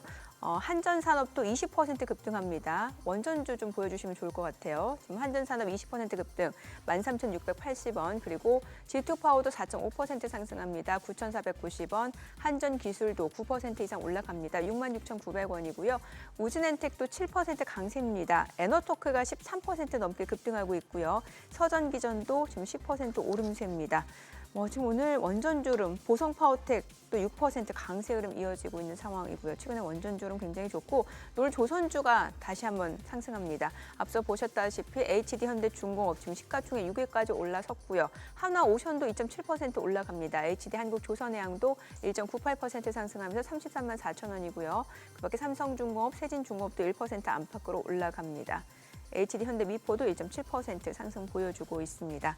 자, 오늘 낸드 쪽, 3D 낸드 쪽이라든지 유리기판 쪽도 그럼 좋습니다. 유리기판 쪽 먼저 볼게요. 지금 램 테크놀로지가 3.5% 상승합니다. 4,285원이고요. 필옵틱스도 3% 강세입니다. 그리고 YC캠도 3% 오름세로 23,600원이고요. PI도 6% 강세, SKC도 2.8% 올라가면서 92,800원, JNTC도 상승 흐름 보여주고 있습니다. 삼성전기도 2% 강세입니다. 3D 낸드 쪽에서는 유니테스트가 상한가입니다. 그리고 앞서 보셨다시피 SK하이닉스 지금 3% 오름세, 유진테크, 한솔케미칼 모두 1% 이상 올라갑니다. 유니테스트 이게 이제 반도체 장비 쪽인데 오늘 상한가를 기록하다 보니까 3D 낸드 쪽의 상승으로 해석이 되네요. 자, 그리고 오늘 뭐 일부 종목 좀 개별적인 종목들, 모멘텀이 있는 종목들로 매기가 쏠리면서 지금 상승을 보여주고 있는 상황이네요. 전력 설비 쪽도 좀 좋습니다. 아무래도 이게 또 이제 원전 쪽하고 엮이는 종목들이 많다 보니까 이런 모습들이 나오고 있는데 LS가 2% 강세고요. 한전도 2% 올라갑니다. LS 마린솔루션도 1.7% 상승 중이고요. HD 현대일렉트릭도 1% 올라갑니다. 수급 상황 체크해 보겠습니다. 오늘 유가증권 시장에서 외국인 783억 원 매수 우위, 개인도 430억 원 순매수, 기관은 1,199억 원 매도 우위고요. 코스닥에서는 외국인과 기관 동반 매도 우위 나타납니다. 각각 275억 원, 27억 원 순매도, 이 가운데 개인은 328억 원 매수 우위. 자, 그런데 지금 외국인 선물에서 지금 개장한 지 5분 됐는데 많이 파네요. 2,200개 넘게 매도 우위를 나타내고 있습니다. 환율 체크해 보겠습니다. 달러 환율입니다. 오늘 정규장 마감 대비로 6원 떨어지면서 1,363원 50전에 개장이 됐습니다. 와, 오늘 외국인 글쎄요, 매매 포지션은 아직까지 예측이 쉽지 않네요. 네. 그러네요. 또 선분은 또 살짝 그러게요. 예, 파네요. 예. 예. 그리고 다 가는 장은 아니네요, 보니까. 네, 확실히 그렇죠. 가는 섹터하고 못 가는 섹터가 확연하게 구분이 되는 네. 그런 상황이고. 이거 이러다가 이제 1,360원도 1,360원 다시 한번 또 트라이 중인데 달러 빠지는 걸로 봐서는 이거 1,360원 아래를 갖다 조만간 다음 주에는 보게 되나 싶기도 하고 뭐 그렇습니다. 어제 많이 빠지던 국채 선물은 미국이 워낙 뭐 10pp씩이나 빠졌으니까 우리도 국채 선물 다시 상승, 즉 금리 하락. 우리 또 최석은 이코노미스트께서는 또 워낙 또 채권 쪽에서 잔뼈가 굵으셨잖아요. 네. 지금 미국 채권 사는 게 낫습니까? 우리 뭐 아니면은 뭐 가능하다면 뭐 유럽 채권에다가 뭐 국내 채권 포함해서 약간요 지금 같은 돈이라도 이래 기관 투자자나 국부 펀드들은 좀 고민스러울 것 같아요 지금. 네, 당연히 그렇죠. 왜냐하면 이제 이 환율에 대해서 어떻게 생각하느냐. 환율하고 엮어서 봐야 되니까. 네네. 그러니까 이자율만 보면요, 지금 미국 국채가 가장 높은 네, 수준이니까 그렇죠. 예. 쓰면 좋은데 샀다가 이제 달러화가 약세가 되면 예. 뭐 의미가 별로 없어지는 예. 상황이 되죠. 저희가 뭐 예전에 개인 투자자들은 브라질 국채 많이 사셨다가 비슷한 경험들을 하셨었는데 예, 그랬죠.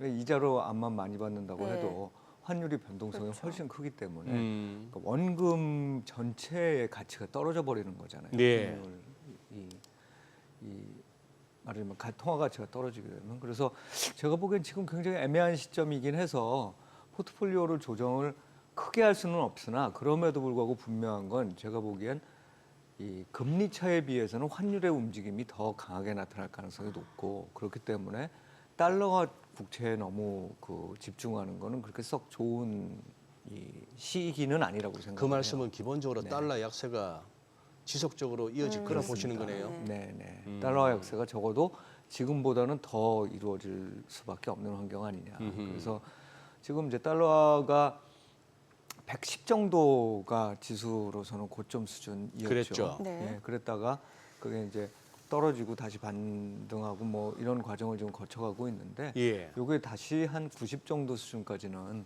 갈 수도 있는 거 아니냐. 90 정도까지도. 예, 이번 이제 관세 이 협상 과정에서 결국은 무역 수지 균형을 좀 맞추려고 하는 의지가 환율 쪽에도 반영이 될 거라고 생각을 하고 그렇게 되면 이제 결국은 이 과거에 이제 이 플라자 합의 때와는 좀 다르겠죠. 그때는 예. 뭐 워낙에 뭐 엔화의 가치가 너무 상승했으니까 그때만큼은 아니겠습니다만 결국은 한편으로는 우리가 물건도 우리나라를 예를 들어보면 우리나라가 미국에 대한 무역수지 흑자가 많잖아요. 예. 그 무역수지 흑자가 점점 줄어드는 방향일 거예요. 그런데 그 줄어드는 방향일 때 그 방식이 무조건 그냥 뭐 관세 붙여가지고 하는 게 아니라 일정 부분은 당연히 환율에 따라서 또 조정이 되는 부분들도 생길 수 있다 이렇게 생각을 하니까 결국은 장기적으로 보면 이건 뭐 90이 된다는 게 뭐 당장 뭐 내일 모레 이렇게 된다는 게 네네. 아니라 그때 당시에 일본이 환율이 그런 식으로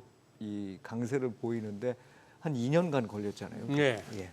쭉 이렇게 내려가서 좀 반등했다 내리고 하는데 이번 과정에서 달러가 비슷한 형태의 다시 한번 약세를 보이는 거 아니냐 정도는 그때보다는 덜하겠지만 그래서 그렇게 본다면 기관 투자자 입장에서 봤을 때 이게 시간에 걸쳐서 이 어쨌든 포트폴리오 조정을 해야 되는 것인데 지금으로부터 봤을 때 한 1, 2년간 그런 현상이 나타난다 그러면 달러와 국채를 굳이 보유를 하고 있을 이유가 별로 없다는 거죠. 그래서 물론 아직은 이 달러 국채를 대신할 만한 세계의 국채 시장이라는 건 근본적인 관점에서 보면 없습니다. 그 정도의 유동성과 그 정도의 깊이를 갖는 시장이 없죠. 그런데 그걸 좀 줄이고 유럽 국채라든지 또는 때로는 이머징 마켓 중에서도 우리나라는 이미 이제 선진국 지수에 들어가는 거잖아요. 예. 그러니까 이런 나라들로 조금씩 이렇게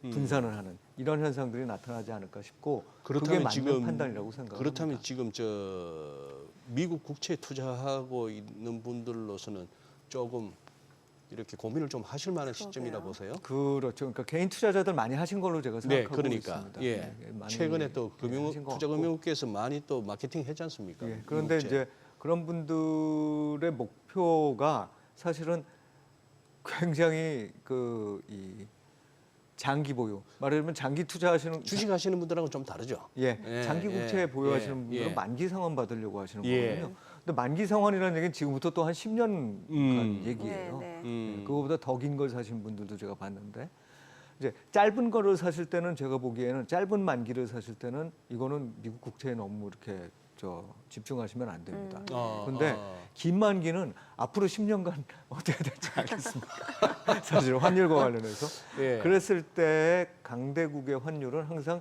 그냥 중립적인 수준으로 보는 거죠. 내가 예. 살 때와 거의 비슷한 수준일 거다. 그러니까 그때는 금리 차원 보고 움직이셔도 돼요. 그런데 단기적으로 매매를 하실 거라고 생각하시는 분들은 그리고 원화로 이게 다시 어느 순간 단기에 내가 바꾸셔야 되는 분들은 달러가 약세가 된 시점에서 내가 바꿀 때 손해를 볼 수 있기 때문에 그 부분에 대해서 분명히 고민을 하시고서 투자를 하셔야 되는 거죠. 그래서 예를 들면 제가 아까 2년 정도 말씀을 드렸는데 그 정도 이내 만기의 채권들은 가급적이면은 굳이 미국 국채로 안 하셔도 된다라고 생각을 하고 있습니다. 차라리 국내가 낫나요? 국내 채권이 차라리 낫겠죠. 왜냐하면 국내에는 모멘텀도 좀 있습니다. 그러니까 중간에 팔 생각이 있더라도 팔 만한 모멘텀이 있는 게 우리나라가 아무래도 미국에 비해서는 조금 더 금리 인하가 적극적으로 이루어질 가능성이 있다. 왜냐하면 지금 0.8% 성장에 추경을 해도 1% 성장이라고 그러면 지금 현재 2.5%의 정책 금리는 높은 수준이라고 봐야 되거든요. 게다가 이번에 바로 어제 물가 상승률 나왔는데 다시 또 1.9%로 1%대로 내려갔어요. 소비자 물가 그 논리라면 미국이 더 높죠. 미국도 4.5는 너무 높은 거죠. 맞습니다. 높습니다. 그래서 트럼프 대통령이 결국은 낮출 금리 거예요. 낮추라고 할 만한 네. 그것도 있어요. 예. 있기는. 결국은 낮출 거예요. 예, 결국은 미국도 낮출 거라고 보는데 우리나라는 제가 보기엔 지금보다 훨씬 더 적극적으로 낮춰야 되는 상황이라는 얘기입니다. 단기적으로 봤을 때. 그리고 어떤 부분이 있냐면 이 제조업 국가들은 예. 이런 어떤 글로벌 경제 상황, 말하자면 미국이 조금 나쁘고 경기가 회복되더라도 굉장히 밋밋한 상황이고 이러한 상황에서는 인플레이션 압력이 높아지기가 좀 어려워요. 왜냐하면 공급 능력, 과잉 공급 능력을 계속 갖추고 있기 때문에. 그런데 이 미국이나 또는 영국도 마찬가지인데 이런 나라들처럼 금융이 막 돈이 들어가서 성장하는 나라들 있잖아요. 네. 이런 나라들은 인플레이션을 굉장히 좀 취약합니다. 그래서 미국보다는 제가 보기엔 우리나라가 인플레이션에 대해서는 조금 더 안심할 수 있는 지금 환경 아니냐 생각을 해요. 그래서 채권 같은 경우는 저는 사실 때 유럽 국채도 좀 생각해 보실 필요가 있을 것 같고 우리나라 국채도 저는 아직 괜찮은 대안이라고 생각을 하고 있어요. 그래요. 알겠습니다. 오늘 여기까지 듣겠습니다. 내용 잘 들었습니다. 고맙습니다. 네, 고맙습니다. 네, 오늘 들으신 내용과 관련해서 더 다양한 정보 원하시는 분들은 카카오톡 채널에서 머니를 검색하셔서 친구 추가하시기 바랍니다.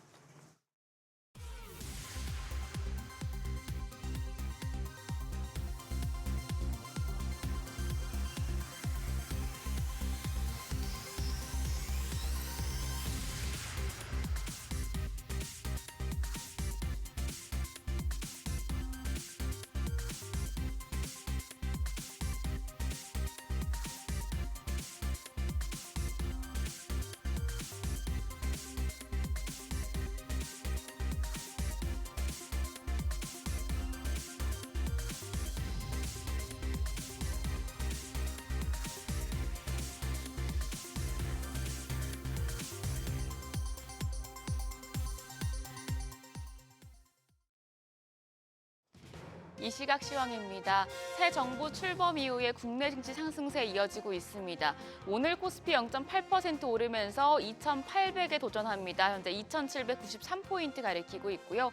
코스닥도 0.41% 오름세로 753포인트에서 움직임 보여주고 있습니다. 수급 상황 보시죠. 유가증권 시장 외국인은 오늘도 사자 포지션 취하고 있습니다. 1,446억 원 매수 우위 기록하고 있는 반면 기관은 1,390억 원 매도 우위 보여줍니다. 이런 가운데 개인 110억 원 팔자 포지션 기록하고 있습니다. 코스닥 시장입니다. 코스닥 시장에서는 오늘은 메이저 수급 주체의 양 매도가 나오고 있습니다. 외국인이 310억 원 팔아내고 있고요. 기관 역시 34억 원 매도 우위입니다. 이런 가운데 개인만 홀로 385억 원 순매수하고 있습니다. 등락률 상하위 업종입니다. 오늘은 조선과 전기 유틸리티, 철강 업종이 상승률 상위권에 위치해 있습니다. 반면 비철금속과 손해보험, 건강관리 기술은 하락폭이 큰 것으로 집계됩니다. 그럼 시장을 주도하는 테마 종목별 시세 체크하시죠. 원전주가 호재에 크게 오릅니다. 25조 원에서 26조 원 규모의 체코 원전 수출 계약이 최종 서명되면서 2009년 아랍에미리트 바라카 원전 이후에 16년 만에 원전 수출이 성사됐는데요. 이 소식에 원자력 발전 관련주가 시세를 분출하고 있습니다. 특히 한전산업이 17.7% 급등하며 13,420원, 한신기계가 16.54%, 15% 넘는 상승세 보여주면서 거래가는 3,670원입니다. 그밖에 한전기술이 8.35% 강세로 66,200원, 에너토크가 6.1% 오름세로 거래가 7,810원이고요. 우리기술까지도 6% 가까운 상승세 나타내고 있습니다. 현재 2,320원대에 거래됩니다. 유리기판 관련주도 오름세입니다. 삼성전기가 애플과 반도체용 글라스 기판 공급 협의를 진행 중이라는 소식이 전해지면서 관련주에 매수세가 몰리고 있는데요. 한빛레이저가 12% 강세로 거래가 5,850원, PIE가 시간의 거래에 이어서 오늘도 7.6% 올라갑니다. 거래가는 9,200원이고요. 램테크놀로지가 4.73% 강세로 4,320원대, SKC가 3.54% 오르며 거래가 93,500원으로 집계되고 있고 필옵틱스까지도 6%대 상승세 시현합니다. 현재 거래가 37,800원입니다. 또 희귀금속 중에 히토류 관련주가 상승세 기록하고 있습니다. 중국이 히토류 수출을 통제하면서 유럽 자동차 부품업체 여러 곳이 공장 가동을 중단했던 소식이 보도가 됐죠. 중국이 히토류 공급을 중단하면서 글로벌 완성차 업계에 비상이 걸린 상황인데요. 국내 히토류 관련주들은 반사 이익을 누리고 있습니다. 관련주 내에서는 성한 머티리얼스가 10%대 오름세, 포스코홀딩스가 3.87% 강세로 현재 거래가 25만 5천 원이고요. 현대 BNG 스틸 1.8%, 노바텍이 3%대 상승세 보여주고 있습니다. 거래가 18,220원, 더불어 스티플렉스도 0.78% 강세입니다. 또 조선주 같은 경우에도 새 정부 기대감이 이어지고 있습니다. 미국 정부와의 협력 기대감에 대중제재 등으로 수혜가 예상된 대표적인 업종인데요. 다만 HD 현대중공업 같은 경우에는 어제 보합으로 마감이 됐었는데 오늘이 0.47% 소폭 오르면서 43만 원에 거래가 되고 있고요. 하나오션이 2.47% 강세로 78,700원, HD 현대미포가 0.5%, HD 중공업이 0.82% 상승세고 HD 한국조선해양은 0.6% 오름세 보여주고 있습니다. 장 초반 대비해서는 상승폭 조금씩 줄여내고 있는 상황입니다. 오늘 일단 시장 전반적으로 상승세 이어가고 있습니다. 코스피 2,800에 도전하고 있는 상황인데요. 오늘 장에서 눈여겨볼 업종 어떤 게 있을지 그리고 시장 대응 전략까지 알아보겠습니다. 오늘은 SBS 비즈 5스타 이동우 전문가 전화 연결돼 있습니다. 안녕하세요. 네, 안녕하세요. 네, 이재명 새 정부 출범으로 조선업계에 대한 기대감이 높아지고 있습니다. 그간 조선업에 대한 강한 육성 의지를 보여왔는데 조선업 앞으로 전망 어떻게 보시나요? 네, 일단은 국내 조선업 확대 정책과 미국에 이어서 인도 시장도 국내 업체들에게 러브콜을 하고 있어서 K조선의 슈퍼사이클 확대 조짐을 좀 보여주고 있습니다. 이재명 대통령이 지난달 K조선업을 통해서 해양 강국을 만들겠다는 비전에서 미래 선박 시장 성점, 그리고 해상 풍력 내수 시장 확대, 그리고 선박 제조 시스템 고도화, 조선사의 경쟁력 제고, 그리고 특수선 건조와 MRO 시장 확대 등 5가지 정책을 내세운 만큼 글로벌 시장에서 국내 조선업은 경쟁력을 확대해 나갈 것으로 지금 예상이 되고요.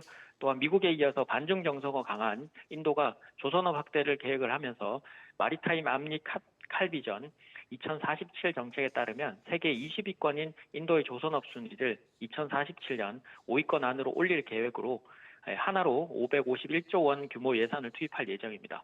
HD 현대중공업은 인도 현지에 합작 조선소를 만들 계획을 가지고 있고, 삼성중공업은 2007년부터 해서 인도에서 이미 선박 설계를 진행 중이라서 인도 정부 대규모 투자에 따른 국내 조선업계가 한 번 더 큰 수혜가 예상되기 때문에 관련주에 지속적으로 관심을 가질 필요가 있을 것으로 보입니다. 네, 그럼 전문가님께서는 조선주 중에서 어떤 종목 좋게 보시나요? 네, 현재 많은 종목들이 좀 올랐는데 아직 좀 덜 오른 종목 중에서는 HD 현대마린엔진과 HD 현대마린솔루션을 가지고 왔습니다. HD 현대마린엔진은 선박용 엔진 사업과 엔진 부품 사업 회사로 친환경 선대진과 수혜주를 좀 뽑히는데요. HD 한국조선해양과 HD 현대미포의 캡티브 물량 소화로 10% 수준의 뛰어난 수익성을 좀 보유하고 있습니다. 또한 친환경 규제 강화에 따라서 이중연료 엔진 수요가 늘어나면서 글로벌 경쟁력 또한 확보를 해놓은 상태라서 향후 4년간의 수주 잔고 증가 추세를 보이면서 주가도 선반영되는 과정 초기에 좀 있다고 보여집니다. 기술적으로는 4월 달에 추천을 드린 후에 1차 목표가를 도달했고요. 우상향 추세가 지속되고 있는데 다시 한번 거래량 증가 추세를 좀 보이면서 추가 돌파가 용이한 시점으로 접근은 44,500원에서 42,000원. 그리고 다음 목표가는 5만 원대, 그리고 손절가는 3만 9천 원을 제시해드리고요. 두 번째 HD 현대마린 솔루션은 HD 현대그룹의 선박 애프터 서비스 업체로 운반이나 군수 선박에 필요한 부품 공부뿐만 아니라 노후 선박 수리와 개조까지 가능한 전천후의 종목이라고 생각합니다. 유럽 쪽의 친환경 고부가 같이 플로팅 LNG, 운반선 등 수주 확대와 미군함 건조 요청으로 인해서 수주 증가 기대감에 최근 1분기 실적도 분기 기준으로는 역대 최대 매출과 영업이익을 기록하면서 본격적인 상승 초입 시기에 있다고 보여지고요.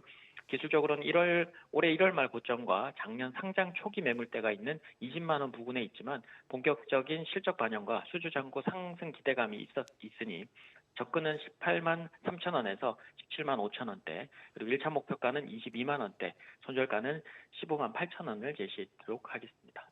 네, 오늘 말씀 고맙습니다. 지금까지 업종과 대응 전략 알아봤습니다.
네, 이제 AI 산업은 개화기라고 해도 과언이 아닐 정도고 그에 따라 미국과 중국의 AI 패권 경쟁 굉장히 치열해지고 있습니다.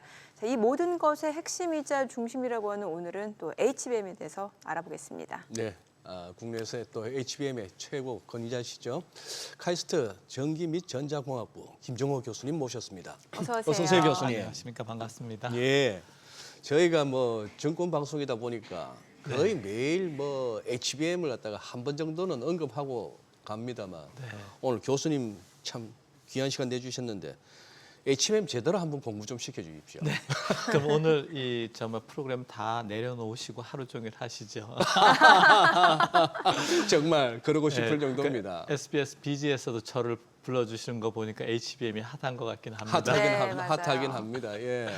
뭐 지금 삼성전자하고 하이닉스의 주가만 보더라도 네. HBM에서 못 쫓아가니까 저렇게 차별화되는 것 같고요. 저는 삼성전자, SK, 하이닉스의 운명이 네. HBM에 달려 있고 HBM이 달려 있다. 지금 뭐 매출액이 오르고 내리고 주가가 영향을 받고 이걸 네. 떠나서 회사의 운명이 HBM에 달려 있다 이렇게 네. 생각하고 있습니다.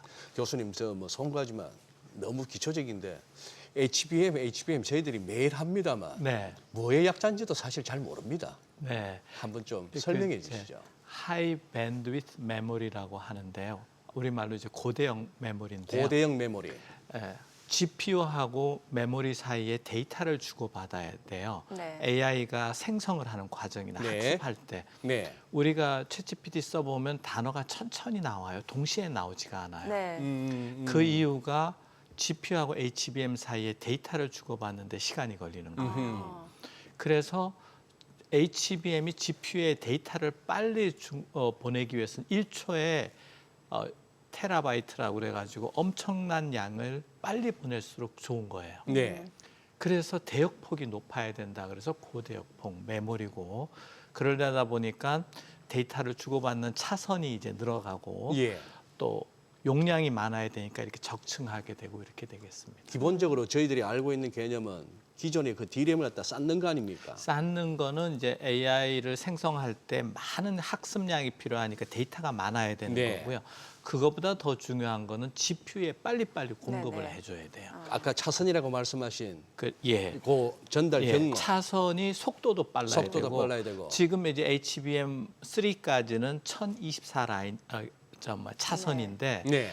HBM4에는 2048이나 4096 그래서 매 세대마다 2배씩 늘어갈 것 같아요. 아하. 그래서 제너레이션이 10번 되면 이제 1000배 정도 늘어나는 그렇게 되겠습니다. 이렇게 해도 됩니까? 너무 아이, 예, 좋습니다. 네. 네.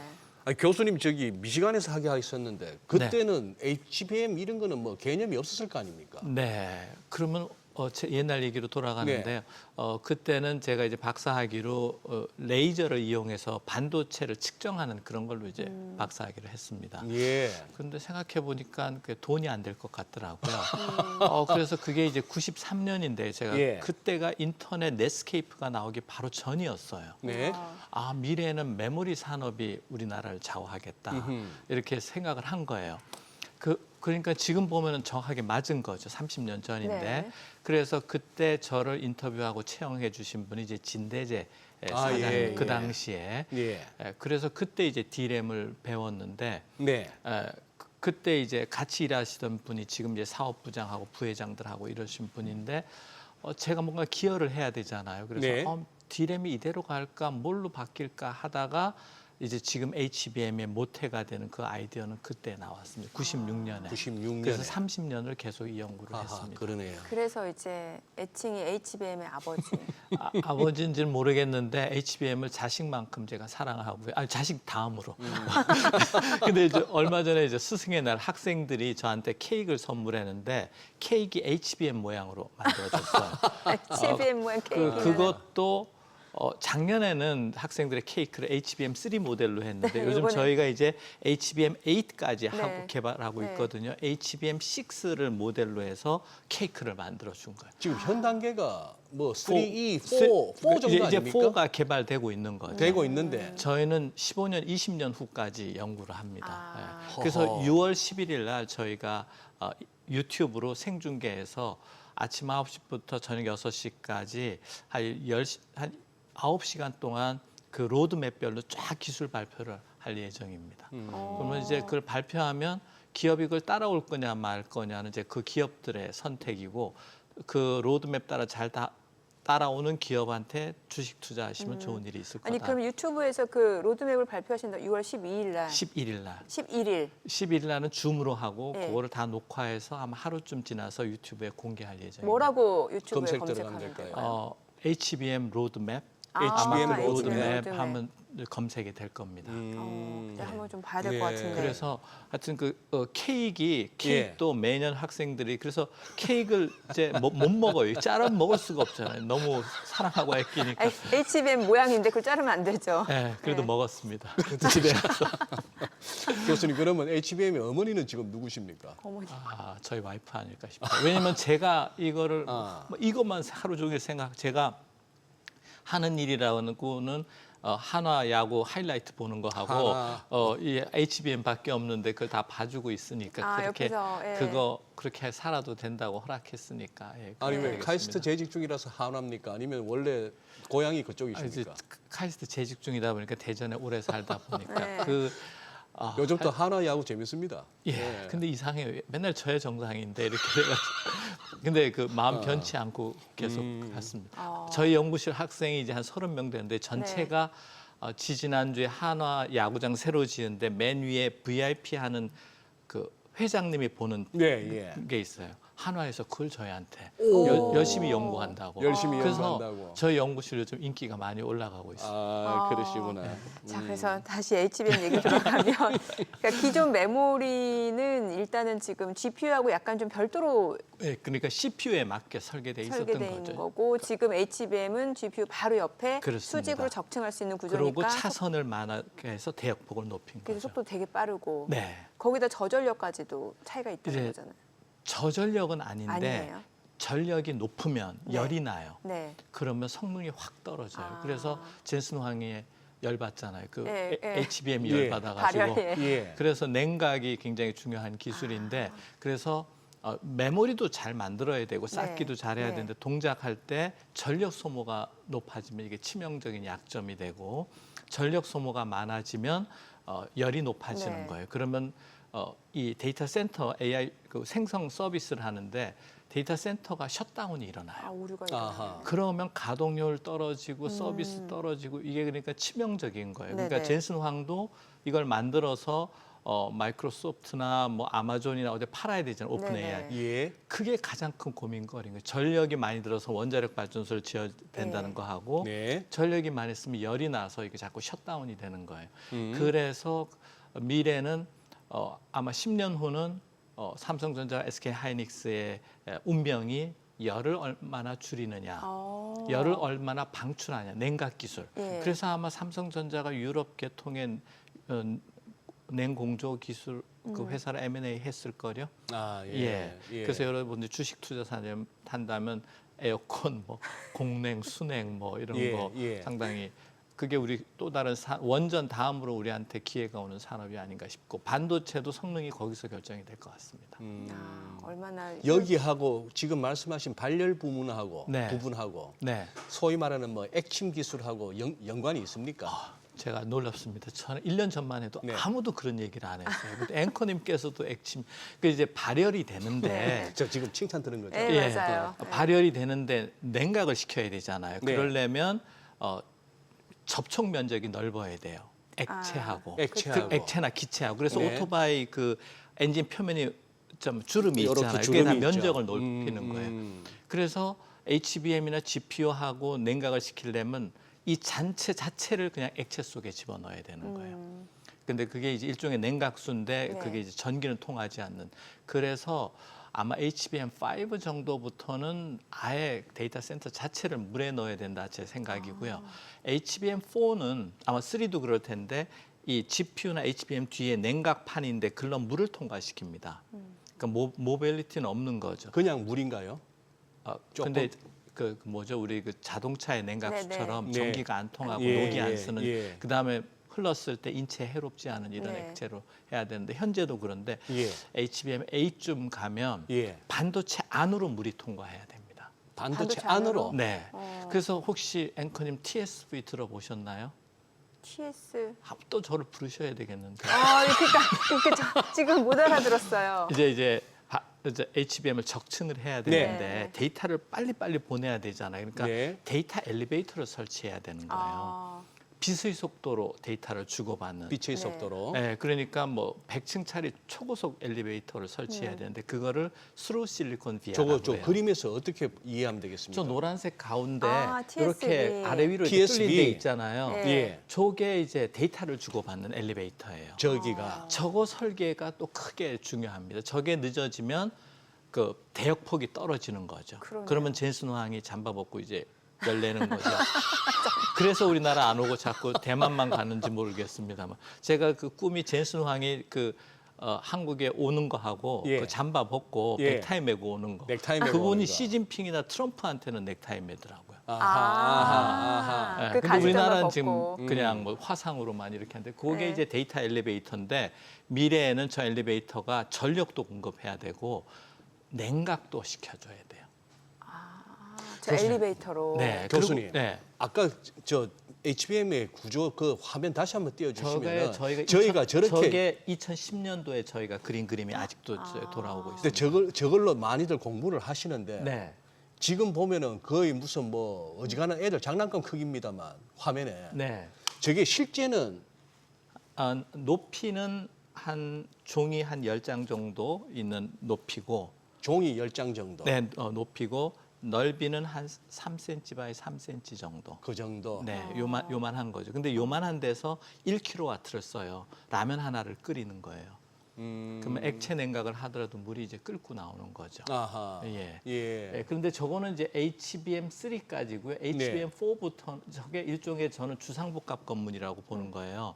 메모리 주상복합. 주상복합. 네네네. 아니면 오피스텔, 주상복합이고 네. 오른쪽 백화점이 있는데 우리 주상복합 그 건물은 위쪽에는 메모리지만 아파트지만 1, 2층에 상가가 있어요. 그렇죠. 예. 그렇습니다. 상가가 또 중요해져 버렸어요. 그러니까 아파트에서 데이터가 GPU까지 가지 않고 1층에 GPU를 설치하는 거예요. 1층에. 그게 HBM4부터 지금 그 전쟁이 벌어지고 있어요. 그래서 그게 무슨 뜻이냐면 GPU하고 HBM의 경계가 무너지고 있는 거예요. 그러니까 엔비디아 입장에서는 거기를 자기네가 설계하고 거기를 대만 파운드리 TSMC에 맡기는 거예요.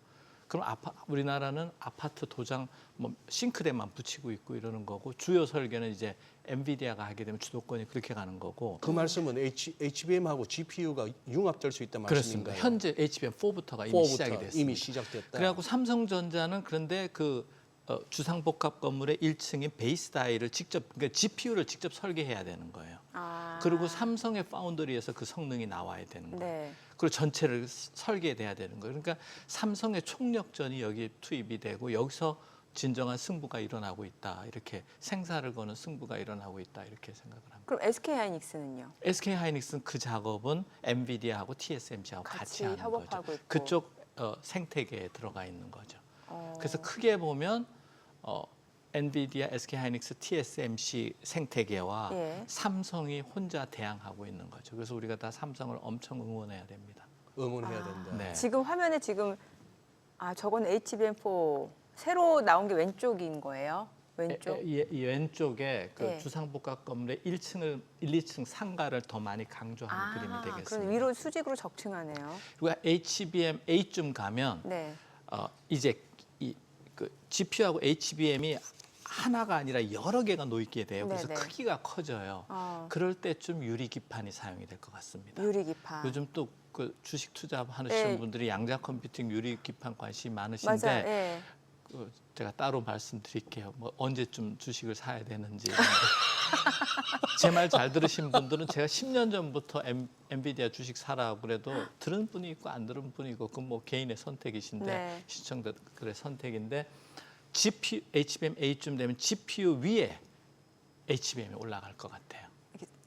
차곡차곡. 지금은 옆에 있잖아요. 예, 예. 그게 그렇게 돼서 그때가 되면 우리나라 산업 반도체 산업이 흥하거나 엔비디아가 흥하거나 둘 중에 하나가 살아남는 게임으로 갈 수 있다. 그럼 우리가 그 경쟁력을 가지려면 그런 구조로 갈 수밖에 없을 때 우리가 갖고 있는 핵심 기술이 있어야 된다 이렇게 네네. 생각을 합니다. 그러면 이제 흔히 얘기해서 지금 AI 하면은 중요한 게 이제 GPU, 뭐 HBM 이런 식으로 연결이 되는 거잖아요. 예, 그런데 AI를 하려면 예. 혹시 두 앵커님 고등학교 때 문과 나오셨어요? 이과 나오셨어요? 죄송합니다. 문성입니다. 예. 저는 이과예요.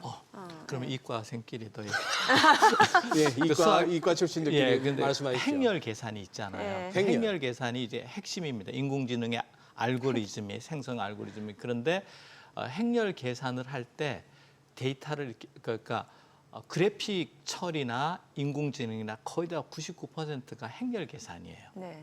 그래서 행렬 계산을 하려면 이제 병렬 계산을 해야 되고 그리고 GPU가 맞는데 GPU가 90%의 시간을 놀고 있어요. 데이터가 안 와서 메모리에서.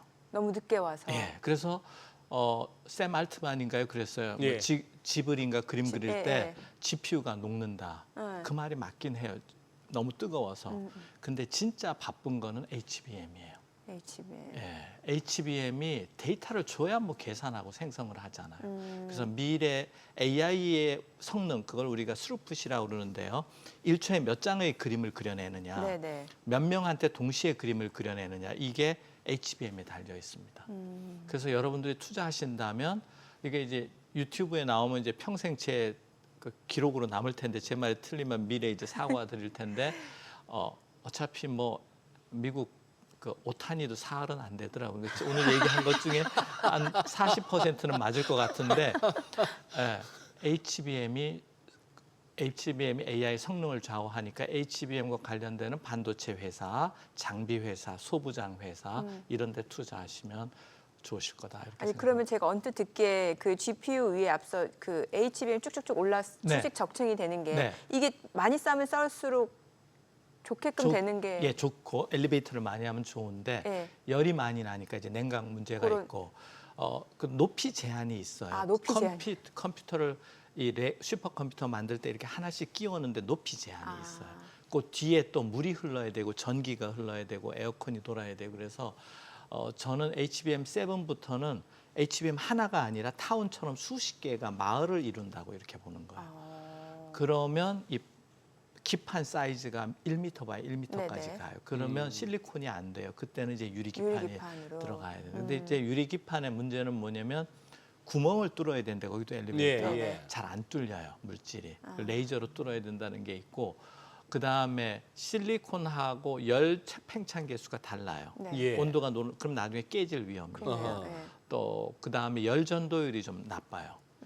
그러니까 앞으로 이제 HBM이든 패키징이든 GPU든 어떻게 열 전도율이 높게 잘 하느냐의 설계가 전기적 설계 또는 뭐 핀펫이나 뭐 나노미터 스케일의 설계보다 더 중요한 성능이 돼가고 있다. 그래서 이런 걸 이제 패러다임 체인지라고도 얘기할 수 있겠습니다. 제가 맞는지 모르겠는데 그 유리기판 쪽은 또 인텔이 한참 앞서서 먼저 연구하고 그러지 않았었나요? 그 얘기는 이따 마이크 끄고 얘기할 텐데요. 예. 근데 하여튼 제가 한 10년 전부터 또 유리 또 많이 연구했습니다. 미리. 예.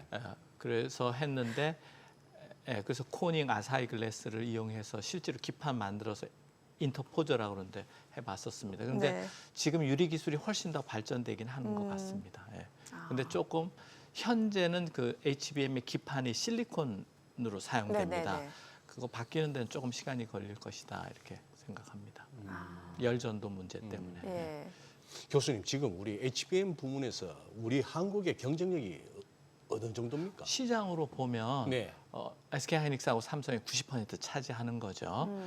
그런데 제 생각에 미국은 마이크론을 키우고 싶어 할 것 같고 마이크론을.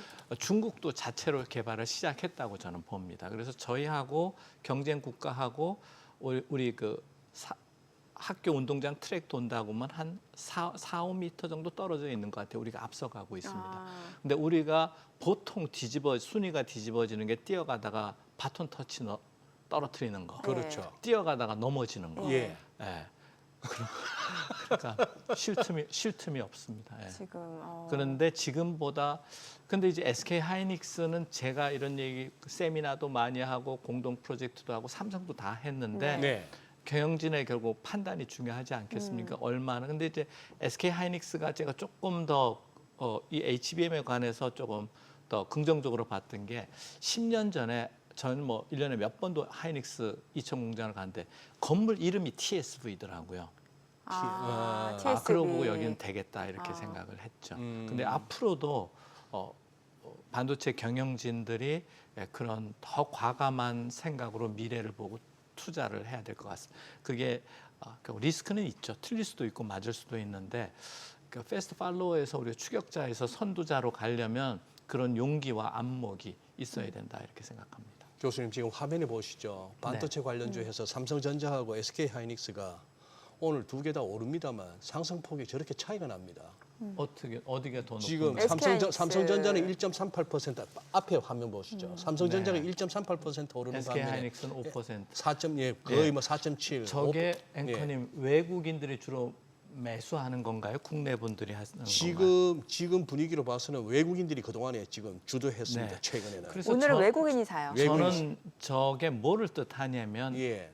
결국 삼성보다 SK 하이닉스한테 더 높은 가격을 그렇죠. 추구했다는 그렇죠. 거는 예. 저건 전적으로 HBM 때문이라고 이렇게 보고 HBM. 그 HBM의 수요의 반쯤은 미국 본토에서 일어나는 거고 반은 사우디아라비아나 중동에서 이제 데이터 센터를 짓는데 많은 수요가 저기 반영되지 않았나 싶은데 제 판단은 지금 HBM 수요가 10 정도라고 보면 네. 저 10년 내에 100이 넘을 것이다 이렇게 봅니다. 10배 이상. 지금이 10이라면은 앞으로 100까지 간다. 수요의 네. 강도가. 한 30년으로 가면 1000 정도까지 간다. 이렇게.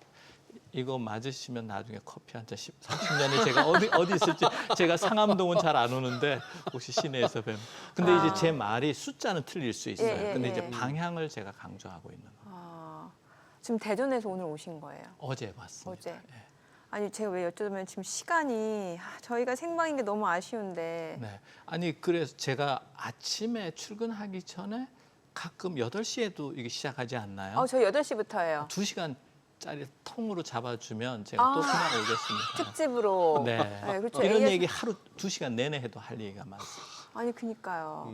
저희 또 제작진한테 요청해서 그러니까요. 한번 특집으로 한번 아까 구성을 이제 해보도록 교수님 하겠습니다. 말씀하신 HBM 로드맵 같은 유튜브가 있다지만 사실 우리가 그런 걸 누가 책을 줘도 잘 안 읽게 되는데. 이게 뭐가 있냐면 우리 메모리가 D램이 있고 LPDDR 있고 낸드가 있는데 그 표준 기구가 있어요. 네네. 제대기를. 그걸 주도하는 사람들이 뭐 인텔, 뭐 퀄컴 이런 데입니다. 그러니까 우리는 거기에 참여하지만 거기에 맞춰서 로드맵에 맞춰서 제품 개발에 따라가는 거죠. 그래서 DDR1, 2, 7 뭐 이렇게 GDDR도 마찬가지인데 그 우리가 한번 주도해 보자라는 게 제 생각입니다. 아하. 네. 그래서 제가 그거를 발표를 조금 자료를 축약해서 네. ASML하고 미팅을 한번 한 적이 네네. 있어요. ASML도 이제 패키징 쪽에 들어가고 싶어 하는 것 같아요. 그래서 알겠습니다. 나보고 무슨 권위로 저보고 이런 걸 발표하느냐요. 예. 맞으면 권위가 된다. 뭐. 맞으면 권위가 그러니까 된다. 쉽게 얘기하면 엔비디아가 사인했느냐 이걸 물어보는 거예요. 저는 그런 권위 인정하지 않습니다. 알겠습니다. 우리나라가 주도해야 된다는 제 네. 생각이 여기 반영이 돼 있고 그게 저희 연구실 문화이기도 하고 그렇습니다. 알겠습니다. 제가 뭐 즐겨 쓰는 표현은 아니지만 모처럼 가슴이 웅장해집니다. 교수님 말씀 듣다가. 일단은 유튜브에서 HBM 로드맵을 저희가 좀 봐야 공부해야겠다. 네, 보고 꼭 그리고- 보셔야 돼요. 예. 앵커님 그거 아침 9시부터 6시니까 까지, 예. 다 주말에 그거 내내 터놓고 들으셔야 돼요. 네, 그리고 또 저희 특집으로 해서 교수님 초청해 보도록 하겠습니다. 오늘 네. 내용 잘 들었습니다. 고맙습니다. 감사합니다.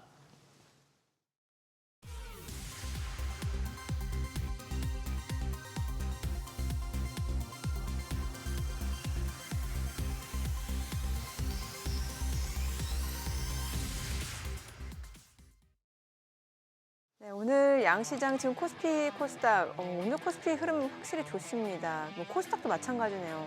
일단은 뭐 외국인 지금은 현물에서는 매수를 보여주고 있고 선물 매도 규모는 줄었어요. 그러네요. 예. 외국인들은 오늘 2,800 찍겠다는 얘기네요. 찍을 것 같습니다. 장중에. 네. 예. 저희 방송 중에 전해드린 내용과 관련해서 모든 투자 판단의 책임은 투자자분들께 있다는 점 알려드립니다. 네, 세상의 모든 돈 되는 정보 머니쇼. 오늘은 여기서 인사드리겠습니다. 여러분의 모든 경제 SBS 비지가 함께하겠습니다. 저희는 현충일인 내일 하루 쉬고 다음 주 월요일 오전 8시에 찾아뵙겠습니다. 고맙습니다.